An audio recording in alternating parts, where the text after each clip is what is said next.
கரத்தை உயர்த்தி சொல்லுங்க ஆண்டவரே. 10,000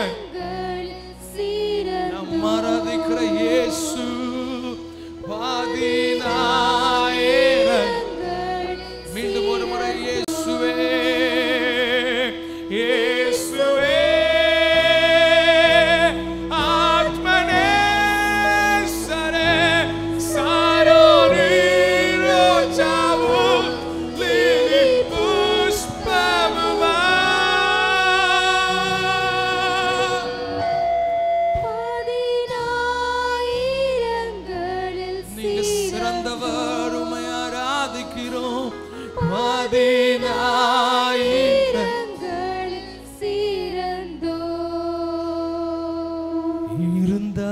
இருப்பவரே இனிமேலும் வருபவர் நீரே.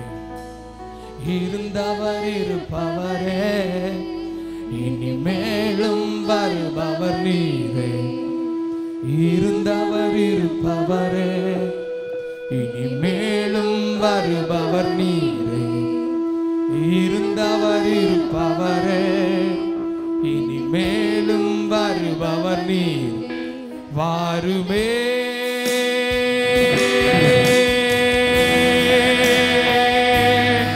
மாரநாதா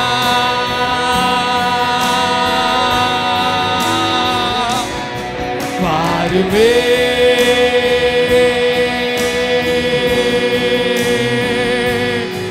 மாரநாதா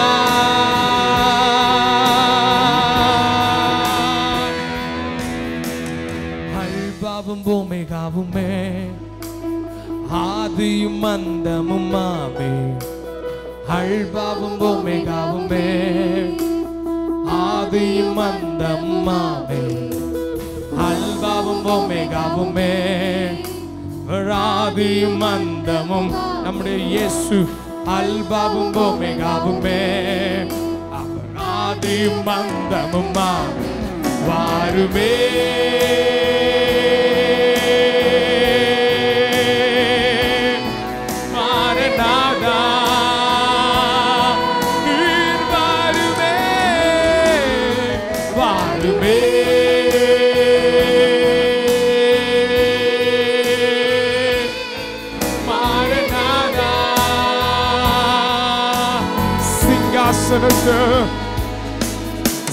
சிங்காசனத்தில் வீற்றிருக்கும் ஆட்டுக்குட்டியானவரே.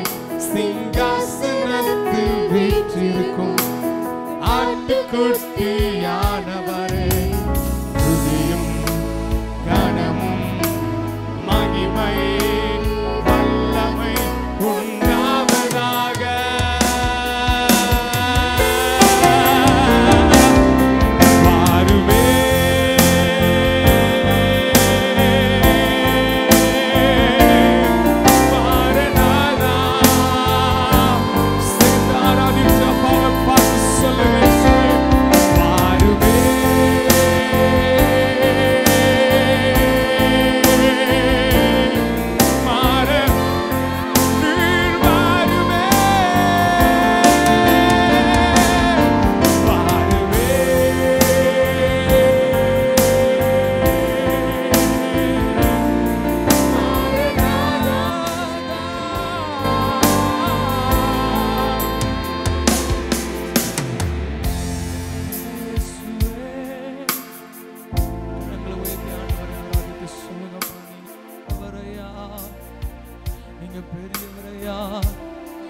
சிறந்தவரையா உங்க நாமத்தை உயர்த்துகிறோம்.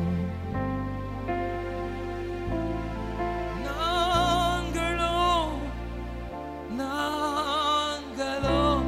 எங்கள் தேவனின் கரம் நோக்குவோம். நாங்களோ எங்கள்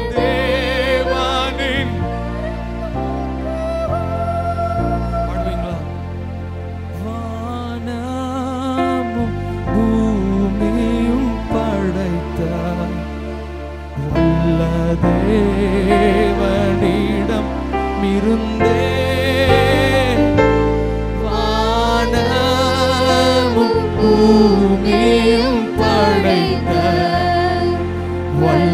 தேவனிடமிருந்தே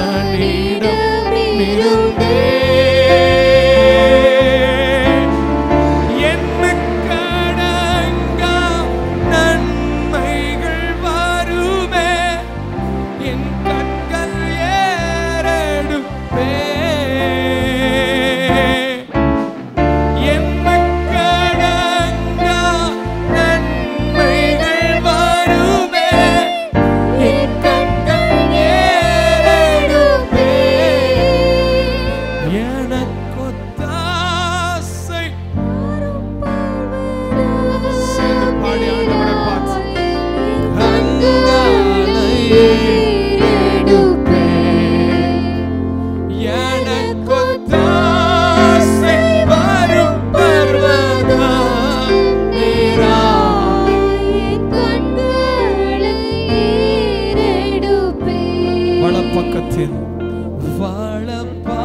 வலப்பக்கத்தின் நீழலவரே, வழுவாமல் காப்பவர் அவரே. வலப்பக்கத்தின் நீழலவரே, வழுவாமல் காப்பவர் அவரே.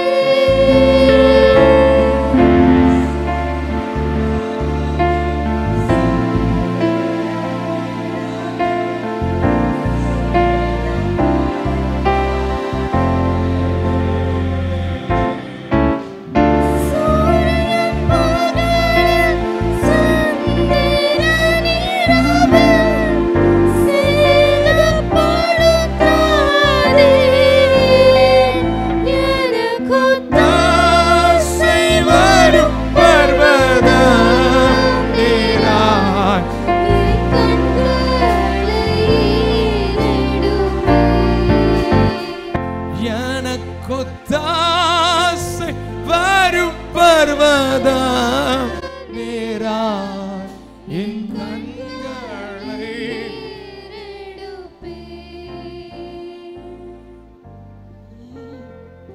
தேவனால் கூடாததொன்றுமில்ல, என் தேவனால் கூடாததொன்றுமில்ல, என் தேவனால் கூடாததொன்றுமில்ல, என் தேவனால் கூடாததொன்றுமில்ல. சிறியவனை ஆயிரமாய் மாற்றிடக்கூடும், எளியவனை சேற்றிலிருந்து தூக்கிடக்கூடும். சிறியவனை ஆயிரமாய் மாற்றிடக்கூடும், எளியவனை சேற்றிலிருந்து தூக்கிடக்கூடும். தேவனால் கூடாததொன்றுமில்ல, என் தேவனால் கூடாததொன்றுமில்ல. சேர்ந்து பாடுங்க. தேவனால் கூடாததொன்றுமில்ல, என் தேவனால் கூடாததொன்றுமில்ல. உடைக்கப்பட்ட என்னை உருவாக்கிடக்கூடும், தள்ளப்பட்ட என்னை தலைவனாக்கிடக்கூடும். உடைக்கப்பட்ட என்னை உருவாக்கிடக்கூடும், தள்ளப்பட்ட என்னை தலைவனாக்கிடக்கூடும். தேவனால் கூடாததொன்றுமில்ல, என் தேவனால் கூடாததொன்றுமில்ல. விசுவாசத்தோடு சொல்லுவோம். என் தேவனால் கூடாததொன்றுமில்ல, என் தேவனால் கூடாததொன்றுமில்ல. பாடுமா. கண்கள் காண அற்புதத்தை, கண்கள் காண அற்புதங்கள் செய்திடக்கூடும். என் வேண்டுதல்கள் எல்லாம் நிறைவேற்றிடக்கூடும். கண்கள் காண அற்புதங்கள் செய்திடக்கூடும். என் வேண்டுதல்கள் எல்லாம் நிறைவேற்றிடக்கூடும். தேவனால் கூடாததொன்றுமில்ல, என் தேவனால் கூடாததொன்றுமில்ல.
உம்மை உயர்த்தி உயர்த்தி உள்ளம் மகிழுதையா, உம்மை நோக்கி பார்த்து இதயம் துள்ளுதையா. கைகளை உயர்த்தி சொல்லுங்க ஆண்டவரை பார்த்து. உம்மை உயர்த்தி உயர்த்தி உள்ளம் மகிழுதையா, உம்மை நோக்கி பார்த்து இதயம் துள்ளுதையா. கரம் பிடித்து நடத்துகின்றீர், காலமெல்லாம் சுமக்கின்றீர்.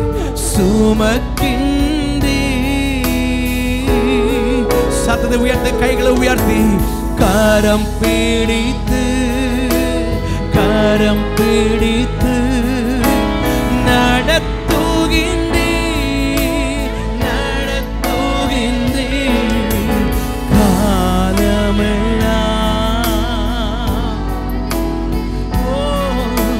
சுமக்கின்றீர். கைகளை உயர்த்தி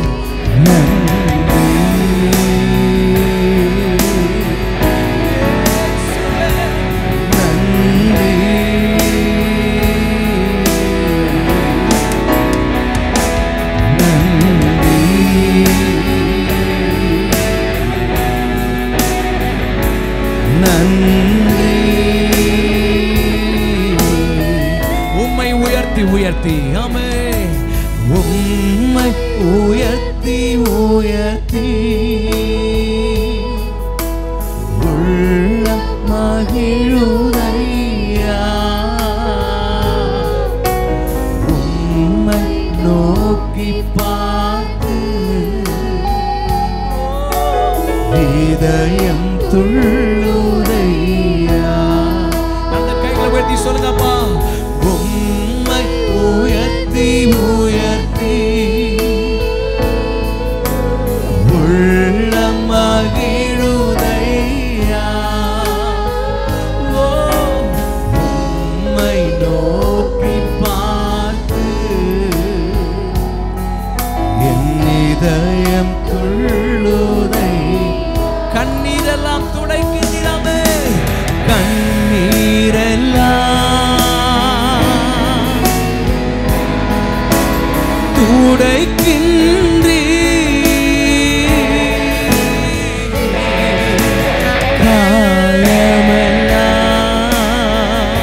காயங்களை ஆற்றுகிறவரே ஆற்றுகின்றீர்.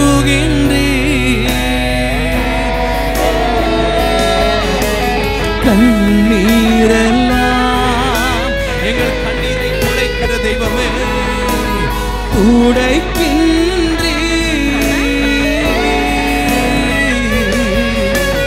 காயமெல்லாம்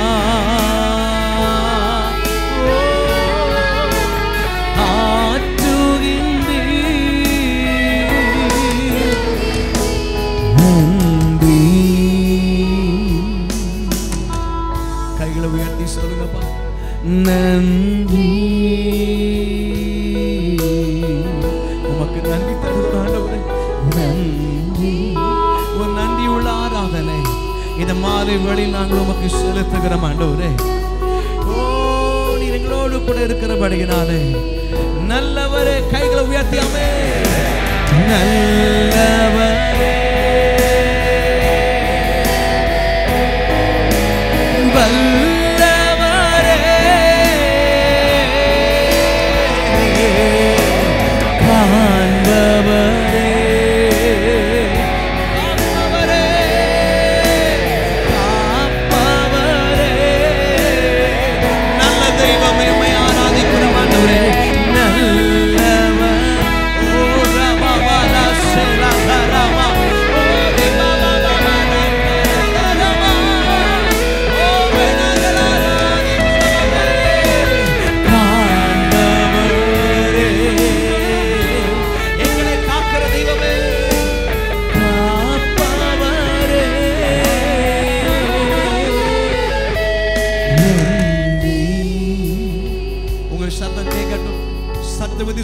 சொல்லுங்க பார்க்கலாம். ஆண்டவருக்கு நன்றி. ஒரு நன்றி உள்ள ஆராதனை இந்த மாலை வேளையில் ஆண்டவரை பார்த்து சொல்லுவாப்பா, நன்றி. சத்தமா நன்றி. ஒரே விஷயம் பாட போற. இருந்தவரே, இருப்பவரே, இனிமேல் வருபவரே, அவர் இருந்தவராக இருக்கிறவராக நம்மோடு கூட இருக்கிறார். சீக்கிரமாய் வரப்போகிற அந்த மேலான தெய்வத்தை நம்மோடு உடனிருந்து நடத்தினவரை உலகத்தின் முடிவு பரியந்தமும் சகல நாட்களிலும் நான் உங்களோடு கூட இருக்கிறேன் என்று வாக்கு கொடுத்த சர்வ வல்லவரே, இந்த மாலை வேளையில் உயர்த்தலாமா? ரெண்டு கைகளை தட்டி சொல்லுங்க, ஆண்டவரே நீர் எங்களை விட்டு விலகாதவர், எங்களை விட்டு மாறாதவர், எங்களை கைவிடாதவர், எங்களை இன்மட்டு நடத்தினவரே, இனிமேல் நடத்துவதற்கு போதுமானவரே, யெகோவா ஈரே, எல்லாவற்றையும் பார்த்து கொள்ளுகிறவரே, ஓமை நாங்கள் ஆராதிக்கிறோம் ஆண்டவர். நல்ல கரங்களை தட்டி அந்த மேலான நாமத்திற்கு மகிமை செலுத்துவோம். ஹalleluya. ஓரி பாபா ராஜா, இருந்தவரே, இருப்பவரே, இனிமேலும் வரப்போகிற எங்கள் தெய்வமே, உம்மை நாங்கள் ஆராதிக்கிறோம் ஆண்டவரே. இருந்தவரே,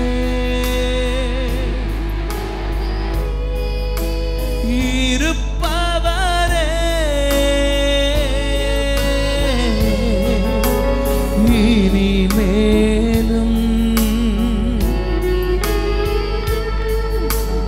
வருபவரே. நல்ல கைகளை உயர்த்தி சொல்லுங்க ஆண்டவர் பார்த்து, இருந்தவரே, இருந்தவரே,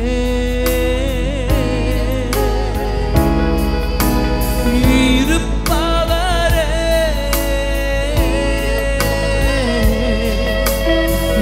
இனிமேலும்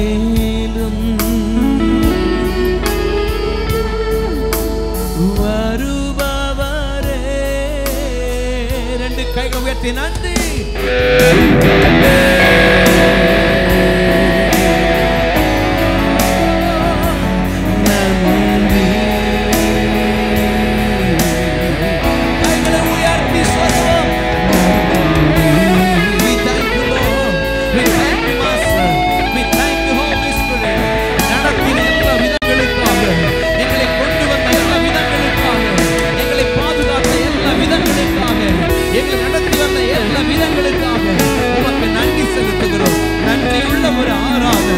இந்த மாலை வேளையில் நாங்கள் உமக்கு தருகிறோம். மேன்மைக்கு பாத்திரரே, கனத்திற்கு பாத்திரரே, ஆராதனைக்கு பாத்திரரே, சகல விதமான மகிமைக்கு பாத்திரரே, உம்முடைய நாமத்திற்கு நாங்கள் மகிமை தருகிறோம் ஆண்டவரே. நல்ல கரங்களை தட்டி இந்த மாலை வேளையிலே சர்வ வல்லவருக்கு மகிமை செலுத்துவோம். நம்மோடு வாசம் பண்ணுகிற, நம்மை விட்டு விலகாத தேவனுக்கு மகிமை செலுத்துவோம். நல்ல கரங்களை தட்டி கொஞ்ச நேரம் ஆவியில் நிறைந்து விடுதலையோட கர்த்தரை ஆராதிக்கலாமா? ரிசேதாபா ஏசே ஏலா தோரியா காபாபா ஏசேலா ராதா ராவோ. உம்மை நாங்கள் ஆராதிக்கிறோம் ஆண்டவரே, உம்மை நாங்கள் உயர்த்துகிறோம் ஆண்டவரே. இயேசுவே உமக்கு நன்றி ஆண்டவரே. நன்றி, உமக்கு நன்றி ஆண்டவரே. நன்றி,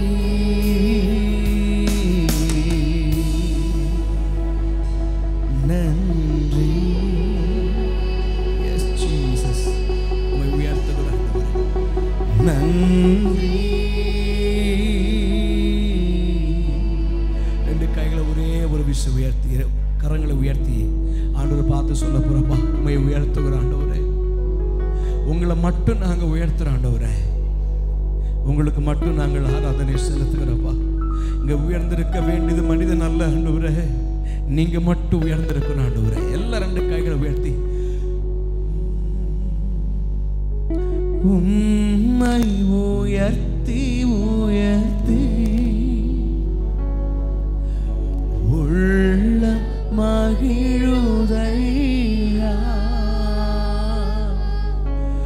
உம்மை நோக்கி பார்த்து இதயம் துள்ளுதையா. உம்மை உயர்த்தி உயர்த்தி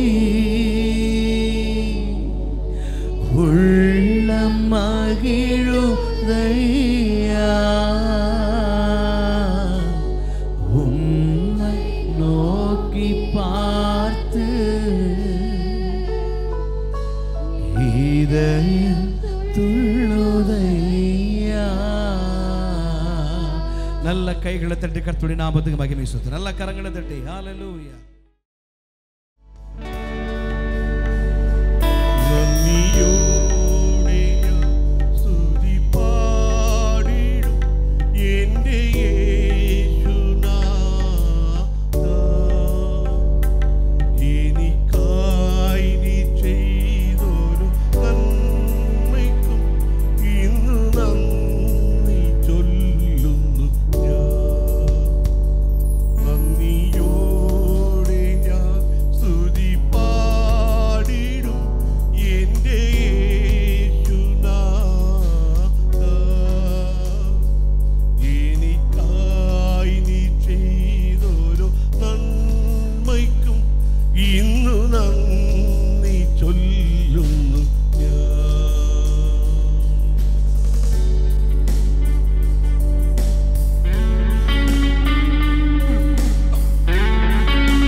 இயேசு உயர்த்துவோம். நவம்பர் மாத கூட்டத்துக்கு வந்திருக்கிறவங்க ஒவ்வொருவரையும் இயேசு நாமத்தில் அன்போடு வாழ்த்துகிறோம், உங்களை வரவேற்கிறோம்.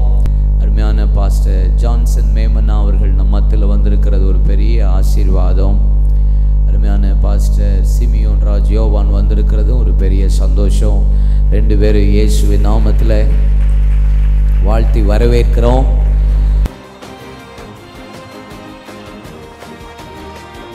Blessed be the name of the Lord. தேவ நாமம் மகிமைப்படுவதாக.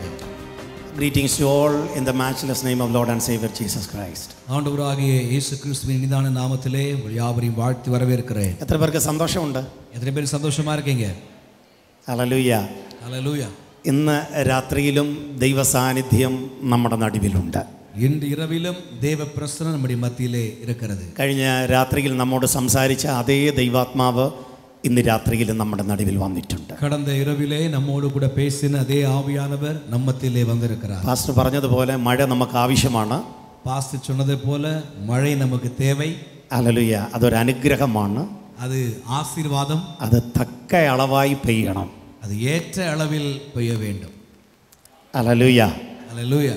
അതിനാൽ ആരും ബാധിക്കപ്പെടാതെ, അതിനാൽ ആരും കഷ്ടപ്പെടാതെ ദൈവം എല്ലാവരെയും അനുഗ്രഹിക്കട്ടെ. அதன் மூலமாய் யாருக்கும் பாதிப்பில்லாமல் யாருக்கும் இழப்பில்லாமல் கர்த்தர் ஒவ்வொருவரையும் ஆசீர்வதிப்பாராக. Putting things first. முதன்மைப்படுத்த வேண்டியதை முதன்மைப்படுத்துங்கள். അതാണ് നമ്മുടെ സബ്ജക്റ്റ്. அதுதான் நம்முடைய தலைப்பு. ഹല്ലേലൂയ. ஹல்லேலூயா. ദൈവത്തിന്റെ കാര്യത്തിൽ മുൻഗണന കൊടുത്താൽ, தேவனுடைய காரியங்களுக்கு முக்கியத்துவம் கொடுத்தால் ദൈവം നിശ്ചയമായും നമ്മളെ അനുഗ്രഹിപ്പാൻ ശക്തനാണ്. தேவன் நிச்சயமாய் நம்மை ஆசீர்வதிப்பதற்கு வல்லமை உள்ளவர். ആലയത്തിന് പ്രാധാന്യം കൊടുത്താൽ, ஆலயத்திற்கு முக்கியத்துவம் கொடுத்தால் ദൈവം നമ്മൾക്ക് പ്രാധാന്യം തരുന്നവനാണ്. தேவன் நமக்கு முக்கியத்துவம் ഇന്നലെ கொடுக்கிறவராயிருக்கிறார். രാത്രിയിൽ നമ്മൾ ചിന്തിച്ചു വന്നത് the reconstruction of the temple of God. நேற்று இரவிலும் நாம் தியானித்தது சபையின் மீண்டும் கட்டி எழுப்பப்படுதல். ദൈവത്തിൻ്റെ ആത്മാവ് യഹൂദ ജനത്തോട് സംസാരിക്കുന്ന വചനങ്ങളാണ് ഇന്നലെ രാത്രിയിൽ നമ്മൾ ചിന്തിച്ചു തുടങ്ങിയത്. தேவாவியானவர் யூத ஜனங்களுக்கு பேசின வார்த்தைகளைத்தான் நேற்றும் நாம் தியானித்தோம். When the people of Judea were in exile, God spoke to the people about the urgency of the reconstruction of the temple of God. யூத ஜனங்கள் சிறைப்பட்டு போன காலத்திலே கர்த்தர் சபையை மீண்டும் கட்டி எழுப்புகிற காரியத்தை குறித்து பேசுகிறார். But they had a excuse that it is not the time to reconstruct the temple. ஆனால் தேவாலயத்தை கட்டுவதற்கு இது ஏற்ற வேளை அல்ல என்று அவர்கள் சாக்கு போக்கு But சொல்லுகிறார்கள். God's ultimate purpose about the people that they should reconstruct the temple when they are coming back from exilic land. ஆண்டவருடைய முக்கியமான நோக்கம் என்பது அவர்கள் சிறைவாசத்திலிருந்து திரும்பி வந்து தேவ ஆலயத்தை மீண்டும் கட்ட வேண்டும் என்பதாகும். For that purpose, அந்த நோக்கத்திற்காக God needs some people. தேவனுக்கு சில நபர்கள் தேவை. So he selected some people. ஆக அவர் சிலரை தெரிந்து கொள்கிறார். For the manpower, number one, God selected a leader. மனிதனுடைய பலத்திற்காக ஆண்டவர் முதலாவது தலைவர்களை தெரிந்து He கொள்கிறார். selected a leader to lead the people to reconstruct the temple of God. தேவ ஆலயத்தை மீண்டும் கட்டும்படிக்காக தலைவர்களை கர்த்தர் தெரிந்து கொள்கிறார். For that purpose, he selected Zerubbabel. அந்த நோக்கத்திற்காக கர்த்தர் செருபாபேலை தெரிந்து கொண்டார். In book of Haggai, we can see that Zerubbabel is selected as the leader for Judea to reconstruct the temple of God. ஆகாய் தீர்க்கதரிசன புத்தகத்தில் நாம் அதை பார்க்க முடியும். செருபாபேல் தேவ ஆலயத்தை கட்டுவதற்காக தேவனால் தெரிந்து கொள்ளப்பட்டவனாயிருந்தான். For encouraging people, God needs somebody to give the word of the Lord. தேவ ஜனங்களை உற்சாகப்படுத்தும்படிக்கு தேவ வார்த்தையை கொடுக்கிற யாராவது ஒரு நபர் அவருக்கு வேண்டும். God selected two prophets as the mouthpiece of Yahweh to proclaim about the urgency of the reconstruction of the temple. தேவ ஆலயத்தை மீண்டும் கட்ட வேண்டும் என்பதற்காக இருக்கிறதான முக்கியத்துவத்தை ஜனங்களுக்கு பேசும்படிக்காக தேவனுடைய வார்த்தையாய் வாயாய் இருக்கிற தீர்க்கதரிசிகளை அவர் தெரிந்து கொள்கிறார். That is Haggai and Zechariah. அதுதான் ஆகாயும் சகரியாவும். Number 3, மூன்றாவது, God selected Joshua as the high priest to do the ministry in the church. ஆண்டவர் யோசுவாவை சபையிலே ஊழியம் செய்யும்படிக்காக பிரதான ஆசாரியராய் ஏற்படுத்துகிறார். So the background is cleared. ஆக இப்பொழுது நமக்கு அந்த பின்னணியும் தெளிவாய் இருக்கிறது. God particularly selected the people to reconstruct the temple of God. தேவ ஆலயத்தை கட்டி எழுப்பும்படிக்காக ஆண்டவர் நபர்களை ஏற்படுத்துகிறார். And now, இப்பொழுது for a construction, there we need an important thing. அந்த கட்டுமான பணிக்காக அவர்களுக்கு முக்கியமானது தேவை. Do you know എന്താണ് ഏറ്റവും പ്രധാനപ്പെട്ടത്? ஒரு வீடு அது ஒரு கட்டுமான பணி நடக்கும்போது எது ரொம்ப முக்கியமானது? ഒരു വീട് അല്ലെങ്കിൽ ഒരു പർട്ടിക്കുലർ ഓഫീസ് അതല്ലെങ്കിൽ ചർച്ച് നിങ്ങൾ കെട്ടുവാൻ താല്പര്യപ്പെടുമ്പോൾ ആദ്യം നമുക്ക് എന്താ വേണ്ടത്? ஒரு வீடு அல்லது ஒரு அலுவலகமோ அல்லது சபையோ நாம் கட்டும் பொழுது நமக்கு முதல்ல என்ன தேவை? ഇടം വേണം. ഇടമുണ്ട്, ജെറുസലേമിൽ ഇടമുണ്ട്. ഓക്കെ, നമ്പർ 2 எருசலேமில் அவங்களுக்கு இடம் இருக்குது. அப்போ പിന്നെ എന്നാ വേണം? இப்போ என்ன உங்களுக்கு முக்கியமா தேவை? പണം വേണം. ഓക്കെ, പണം വേണം. പിന്നെ എന്നാ വേണം? എന്നാ? വേലയാൾക്കൾ, manpower, who had already prepared the manpower. Then அவங்க ஏற்கனவே ஜனங்களை கூட்டி சேர்த்துட்டாங்க. இதுக்கெல்லாம் முன்னாலே ஒன்று வேணுமே. இது எல்லாத்துக்கும் முன்னாடி இன்னொன்னு வேணும். என்ன? ஐயோ, பிளான் வேணும். அந்த கை தட்டி நல்லா கை தட்டுங்க பார்க்கலாம். திட்டம், வரைபடம் வேணும். ப்ளூ பிரிண்ட் வேணும். வரைபடம் வேண்டும். That is the first step to construct a particular building. ஒரு கட்டடத்தை கட்டுவதற்கு எடுக்கப்படுகிற முதல் அடி அதுதான். Hallelujah. Amen. So we don't have money, but we have some plans in our mind. நம்மகிட்ட பணம் இல்ல, ஆனா கர்த்தர் கொடுத்த சில திட்டங்கள் நமக்கு மைண்ட்ல இன்னும் இருக்கிறது. Am I right? நான் சொல்றது சரிதானே? സിസ്റ്റർ, നിങ്ങൾ വീട് പണിതിട്ടില്ല. சகோதரி, உங்க வீடு கட்டப்படல. ഒരുപക്ഷേ നിങ്ങൾ ആരും അറിയാതെ രഹസ്യമായിട്ട് പ്ലാൻ വരച്ച് ബൈബിളിനകത്ത് വെച്ചിട്ടുണ്ട്. ஒருவேளை நீங்க யாருக்கும் தெரியாம அந்த பிளான் எல்லாம் வரைஞ்சவங்க பைபிள்ல வச்சிட்டு இருக்கலாம். ജപിച്ചിട്ടേ ഇരിക്ക്. அதுக்காக ஜெபம் பண்ணிட்டே இருக்கீங்க. കൈ വെച്ച് പ്രാർത്ഥിച്ചുകൊണ്ടിരിക്കുക. அது மேல கை வச்சு ஜெபம் பண்ணிட்டே இருக்கீங்க. அப்ப பிளான் வேணும். that is important. அப்ப திட்டம் வேண்டும். அது மிக முக்கியமானது. ദൈവം സെരുബാബേലിനെയും സക്കറിയാവിനെയും ഒക്കെ തിരഞ്ഞെടുത്തപ്പോൾ ஆண்டவர் செருபாபேலையும் சகரியாவையும் தெரிந்தெடுத்தபோது ഇവരുടെ മനസ്സിൽ ചില പ്ലാനുകളുണ്ട്. இவர்கள் மனதிலே சில திட்டங்கள் இருக்கிறது. സെരുബാബേലിനെ ദൈവം തിരഞ്ഞെടുത്തു. செருபாபேலை ஆண்டு தெரிந்து கொண்டார். സെരുബാബേൽ, നീയാണ് ആലയം പണിയാൻ പോകുന്നത്. செருபாபேலே, நீதான் ஆலயத்தை கட்ட போகிறாய். Who is Zerubbabel? யார் இந்த Zerubbabel? Take your Bible please. உங்க பைபிளை என் கூட திறந்துக்கோங்க. Book of Haggai, ஆகாயின் தீர்க்கதரிசன chapter புத்தகம் 2 verse 21. 2ஆம் அதிகாரம் 21ஆம் வசனம் சொல்கிறது, நீ யூதாவின் தலைவனாகிய செருபாபேலோடு. So who is Zerubbabel? ஆக செருபாபேல் என்பவர் யார்?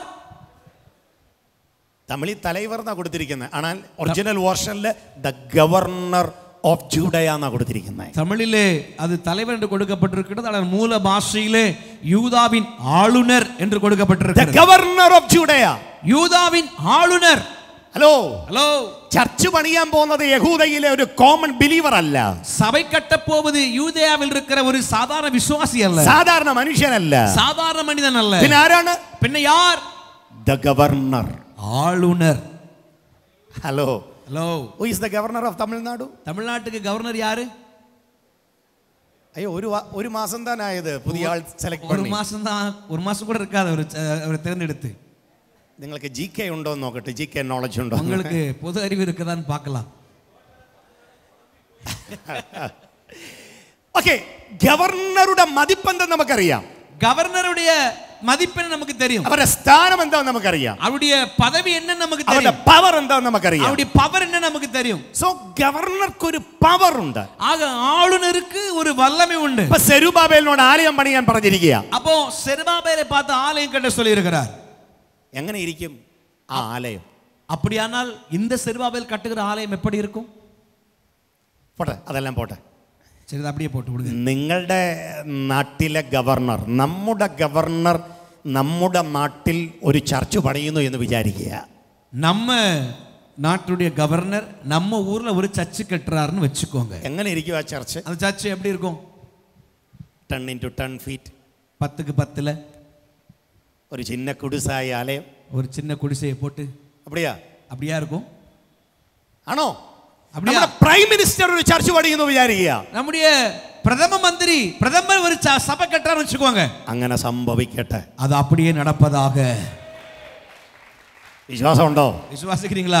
ദൈവം പ്രവർത്തിക്കും. ஆண்டவர் கிரியை செய்வார். നമ്മുടെ ലീഡേഴ്സ് ദൈവാലയം പണിയുന്ന കാലങ്ങൾ വന്നിരിക്കുകയാണ്. தேசிய தலைவர்கள் தேவாலயத்தை கட்டுகிற நாட்கள் வந்திருக்கிறது. എത്ര പേർ വിശ്വസിക്കുന്നുണ്ട്? எத்தனை பேர் விசுவாசிக்கிறீங்க? So you just imagine our prime minister is going to construct a church in Thoothukudi. ஆக நீங்கள் நினைச்சு கொள்ளுங்க, நம்முடைய பிரதமர் நம்முடைய தூத்துக்குடியில ஒரு சர்ச் கட்ட போறாருன்னு வெச்சுக்கோங்க. எப்படி இருக்கும் ആ ചർച്ച്? அந்த சர்ச் எப்படி இருக்கும் சொல்லுங்க, எப்படி இருக்கும்? എവിടെ ഇരിക്കും? கொஞ்சம் ഉള്ളില്, ഏറ്റവും ഉള്ളില്. எங்க கட்டுவாங்க? ஒரே குக்கிராமத்துக்கு வழி உள்ள வசதி ஒன்றும் இல்லாத இடத்துல, போறதுக்கு பாதையே இல்லாத ஒரு இடத்துல. அப்படியா? அப்படியா? அங்கேயா கட்டுவாங்க? இல்ல, பிரைம் ஸ்தலத்தை, முக்கியமான இடத்துல நிறைய இடம் எடுத்து, நிறைய இடங்களை வளைச்சு போட்டு கன்ஸ்ட்ரக்ஷன். ஆദ്യം பேஸ்மெண்ட் இட்டு പിന്നെ 10 வருஷம் காத்திருந்த, ஐயோ பணம் இல்லை, அப்படியா? முதல்ல அஸ்திபாரத்தை போட்டு 10 வருஷம் காத்து கிடந்த, ஐயோ பணம் இல்லையே, அப்படியா கட்டுவாங்க? இல்ல இல்ல. தடசங்கள் வந்தால், தடைகள் வந்தால் பவர் உண்டு, அதிகாரம் உண்டு, மிலிட்டரி உண்டு, ஆர்மி உண்டு, ஃபோர்ஸ் உண்டு, அவங்களுக்கு அதிகாரம் உண்டு, பணம் உண்டு, பணம் இருக்கிறது, ஆட்கள் உண்டு, ஆட்கள் இருக்கிறார்கள், everything is there, எல்லாம் அங்கே இருக்கிறது. so செருபாபேலோடு வரை ஆலயம் பணியான். அப்ப செருபாபேலை பார்த்து ஆலயம் கட்ட So from சொல்றார். the beginning of the day itself, he is thinking many plans in his mind. அதை கர்த்தர் சொன்ன அந்த நாள் முதற்கொண்டே அவருடைய சிந்தனையிலே சில திட்டங்கள் உருவாகிறது. Human blueprints. மனிதனுடைய சிந்தையிலே. இனி ஆரைய வேற தெரிஞ்செடுத்த இன்னொருத்தர் யாரை கதை தெரிந்து கொண்டார்? யோசுவா. யோசுவாவை தெரிந்து Who is கொண்டார். Joshua? யார் இந்த யோசுவா? The high priest. பிரதான ஆசாரியர். In Judah, யூதேயாவிலே the high priest have the power. அந்த யூதேயாவிலே இருக்கிற பிரதான ஆசாரியருக்கு அதிகாரம் உண்டு. Hallelujah. Hallelujah. ஆளுகளுண்டு, ஆளுகை உண்டு, பணம் உண்டு, பணம் உண்டு, கூட நிற்கான ஆளுண்டு, கூட இருப்பதற்கு ஆட்கள் So உண்டு. யோசுവയുടെ മനസ്സിലും ഒരു പ്ലാൻ ഉണ്ട്. ஆக யோசுவாவுடைய மனதிலும் இப்பொழுது திட்டம் இருக்கிறது. ഒരു ആലയം പണിയാൻ ആലയത്തിന്റെ അൾട്ടാർ എവിടെ വേണം, അതിന്റെ അളവ് എന്താ വേണം, അതിന്റെ ഏറ്റവും കവാടം എവിടെയായിരിക്കണം, അതേത് മുഖത്തോട്ട് നോക്കിയിരിക്കണം, ഏത് ദിശയിലാ ചർച്ച ഇരിക്കണം, ഇതെല്ലാം നന്നായി അറിയുന്നയാളാണ് ഹൈ പ്രീസ്റ്റ്. இது பிரதான ஆசாரியன் யோசுவாவுக்கு அவனுடைய மனதில் திட்டம் இருக்கிறது. அங்கே இருக்கிற அந்த பலிபீடம் எங்க இருக்க வேண்டும், பலிபீடத்தின் திரைச்சீலை எப்படி இருக்க வேண்டும், அதனுடைய சுற்றுப்புற சுவர்கள் எப்படி இருக்க வேண்டும், ஆலயம் எந்த திசையை பார்த்து இருக்க வேண்டும், அதனுடைய அளவுகள் எப்படி இருக்க வேண்டும் என்று இந்த பிரதான ஆசாரியனுக்கு ஒரு திட்டம் இருக்கிறது. യോശുവയുടെ മനസ്സിലും ഒരു പ്ലാൻ ഉണ്ട്. ஆக யோசுவாவின் மனதில் ஒரு திட்டம் இருக்கிறது. സെരുബാബേലിന്റെ മനസ്സിൽ ഒരു പ്ലാൻ ഉണ്ട്. செருபாபேல் மனதில் திட்டம் இருக்கிறது. ഗവർണറായ സെരുബാബേൽ പറയുന്നു, ஆளுநராகிய செருபாபேல் சொல்கிறார், ഞാൻ എന്റെ കിങ്ഡം ഉപയോഗിച്ച് ആലയം പണിയും. நான் என்னுடைய ராஜரிகத்தை பயன்படுத்தி ஆலயம் கட்டுவேன். ഞാൻ എന്റെ ത്രോൺ ഉപയോഗിച്ച് ആലയം പണിയും. நான் என் சிங்காசனத்தை பயன்படுத்தி ஆலயம் கட்டுவேன். I will use the authority at maximum to reconstruct the temple of God. தேவ ஆலயத்தை மீண்டும் கட்ட என்னுடைய அதிகாரத்தை பயன்படுத்துவேன். I will use all the money to reconstruct the temple of God. என்னுடைய எல்லா பணத்தையும் தேவ ஆலயத்தை கட்டுவதற்கு பயன்படுத்துவேன். I have lakhs of people. I will use all the manpower to reconstruct the temple of God. என்னுடைய ஆளுகைக்குள் अनेक ஜனங்கள் உண்டு, தேவாலயத்தை கட்டுவதற்கு அவர்களை பயன்படுத்துவேன். I have the army and all the weapons. I will use all these things to reconstruct the temple of God. எனக்கு சேனை இருக்கிறது, படை இருக்கிறது, படை வீரர்கள் இருக்கிறார்கள், அவர்களை கொண்டு நான் ஆலயத்தை நான் கட்டி எழுப்புவேன். ദൈവം എന്താ പറഞ്ഞേ? ஆனா ஆண்டவர் என்ன சொல்கிறார்? ദൈവം പറയുന്നു, ஆண்டவர் சொல்கிறார், I don't want your human blueprint. உன்னுடைய மனுஷிகத்தில் வெளிப்படுகிற வெளிப்பாடின் வரைபடம் எனக்கு தேவையில்லை. I want a divine blueprint for the reconstruction of the temple of God. தேவ ஆலயத்தை கட்டுவதற்கு நான் கொடுக்கிற தெய்வீக வெளிப்பாடு உனக்கு தேவை. പണം കൊണ്ടല്ല ഞാൻ പണിയാൻ പോകുന്നേ. நீ പണം കൊണ്ടല്ല പണിയാൻ പോകുന്നേ. பணத்தை கொண்டல்ல கட்ட போவது, അധികാരം കൊണ്ടല്ല പണിയാൻ പോകുന്നേ. அதிகாரத்தை கொண்டு நீ கட்ட போவதில்லை, അതോറിറ്റി കൊണ്ടല്ല പണിയാൻ പോകുന്നേ. அதிகாரத்தை பயன்படுத்தி கட்டுவதில்லை, ആളുകളെ കൊണ്ടല്ല, ஆட்களை கொண்டல்ல. പിന്നെ ഞാൻ പണിയാൻ പോകുന്നത് ஆனால் நான் கட்ட போவதோ എന്തുകൊണ്ട് പണിയും? எதை வைத்து கட்டுவேன்? സക്കറിയ പ്രവചനം 4-ാം അധ്യായം சகரியா தீர்க்கதரிசியின் புத்தகம் 4-ஆம் அதிகாரம் അതിന്റെ 6-ാമത്തെ വാക്യം. 4-ஆம் அதிகாரம் 6-வது வசனம். அப்பொழுது அவர் செருபாபேலுக்கு சொல்லப்படுகிற கர்த்தருடைய வார்த்தை என்னவென்றால், பலத்தினாலும் அல்ல பராக்கிரமத்தினாலும் அல்ல, என்னுடைய ஆவியினாலே ஆகும் என்று சேனைகளின் கர்த்தர் சொல்கிறார். എത്ര പേർ വിശ്വസിക്കുന്നുണ്ട്? எத்தனை பேர் விசுவாசிக்கிறீங்க? എത്ര പേർ വിശ്വസിക്കുന്നുണ്ട്? எத்தனை பேர் விசுவாசிக்கிறீங்க? Not by might nor by power but by the spirit of the Lord. பலத்தினாலும் அல்ல பராக்கிரமத்தினாலும் அல்ல, ஆனால் ஆவியினாலாகும். ആലയം ഞാൻ പണിയുന്നത് അരമന കൊണ്ടല്ല. ஆலயத்தை நான் கட்டுவது இந்த அரண்மனையை கொண்டல்ல. ആലയം ഞാൻ പണിയുന്നത് സിംഹാസനം കൊണ്ടല്ല. ஆலயத்தை நான் கட்டுவது சிங்காசனத்தை கொண்டல்ல. ആലയം ഞാൻ പണിയാൻ പോകുന്നത് കിരീടം കൊണ്ടല്ല. ஆலயத்தை நான் கட்டப் போவது கிரீடத்தை கொண்டல்ல. ആലയം ഞാൻ പണിയാൻ പോകുന്നത് വേൾഡ്ലി പവർ കൊണ്ടല്ല. ஆலயத்தை நான் கட்டுவது உலகத்தின் அதிகாரத்தை கொண்டல்ல. പിന്നെയോ ഞാൻ അത് പണിയാൻ പോകുന്നത് സേനകളിൽ ദൈവമായ യഹോവയുടെ ശക്തി കൊണ്ട് ഞാൻ പണിയാൻ പോകുകയാണ്. ஆனால் ஆலயத்தை சேனைகளின் தேவனாகிய யெகோவாவுடைய பலத்தினாலே கட்டி எழுப்ப போகிறேன். അത് വിശ്വസിക്കുന്നവർ കരങ്ങൾ തട്ടി ദൈവത്തിന് നന്ദി പറഞ്ഞാട്ടെ. அதை விசுவாசிக்கிறவங்க கைகளை தட்டி தட்டி கர்த்தருக்கு நன்றி செலுத்துங்க. സെരുബാബേലേ, செருபாபேலே, എനിക്കൊരു ഡിവൈൻ ബ്ലൂ പ്രിന്റ് നിനക്ക് തരാനുണ്ട്. நான் உனக்கு கொடுக்க வேண்டிய தெய்வீக வரைபடம் ஒன்று உண்டு. Without your authority, நம்முடைய அதிகாரத்தினால் அல்ல, without your manpower, உன்னுடைய மனித பலத்தினால் அல்லாமல் ഞാൻ ദൈവ ശക്തി കൊണ്ട് ആലയം പണിയാൻ நான் പോകുന്നു. தெய்வ பலத்தினாலே ஆலயத்தை கட்டி எழுப்ப പക്ഷേ போகிறேன். എനിക്ക് നിന്നെ വേണം. ஆனால் நீ எனக்கு தேவை. ഹലോ ஹலோ സെരുബാബേലേ, செருபாபேலே, എനിക്ക് നിന്നെ വേണം. நீ எனக்கு தேவை. ഒരുക്കമുള്ള ഹൃദയം നിനക്കുണ്ടെങ്കിൽ, ஆயத்தப்பட்ட உள்ளம் உனக்கு இருந்தால், വേറെ ഒന്നുമില്ലെങ്കിലും வேறு எதுவும் இல்லாவிட்டாலும் നിന്നെ കൊണ്ട് ഞാൻ ആലയം പണിയും. உன்னை கொண்டு நான் ஆலயத்தை கட்டுவேன். എത്ര പേർ മനസ്സിലാക്കുന്നുണ്ട്? எத்தனை பேர் புரிந்து கொள்றீங்க? എത്ര പേർ വിശ്വസിക്കുന്നുണ്ട്? எத்தனை பேர் விசுவாசிக்கிறீங்க? ബ്രദേഴ്സ്, നിങ്ങൾക്ക് ഇത് അറിയുമോ? சகோதரா, உங்களுக்கு தெரியுமா? ലക്ഷക്കണക്കിന് പണം റെഡിയാക്കി വെച്ചിട്ട് ആലയം പണി നടക്കാത്ത എത്രയോ ഇടങ്ങളുണ്ട്. லட்சக்கணக்கான பணங்களை ஆயத்தப்படுத்தி வைத்திருந்தும் ஆலயம் கட்ட முடியாமல் இருக்கிற எத்தனையோ பேர் இருக்கிறார்கள். നല്ല ഇടങ്ങൾ ലഭിക്കപ്പെട്ടിട്ടും ആലയം പണിയാൻ കഴിയാതിരിക്കുന്ന എത്രയോ സ്ഥലങ്ങളുണ്ട്. நல்ல இடங்கள் கிடைத்த பின்பும் ஆலயம் கட்டி எழுப்பப்பட முடியாத நிலையில் இருக்கிற எத்தனையோ இடங்கள் இருக்கிறது. യഥേഷ്ടം ആളുകൾ ഉണ്ടായിട്ടും ആലയം പണി മുടങ്ങിക്കിടക്കുന്ന എത്രയോ സ്ഥലങ്ങളുണ്ട്.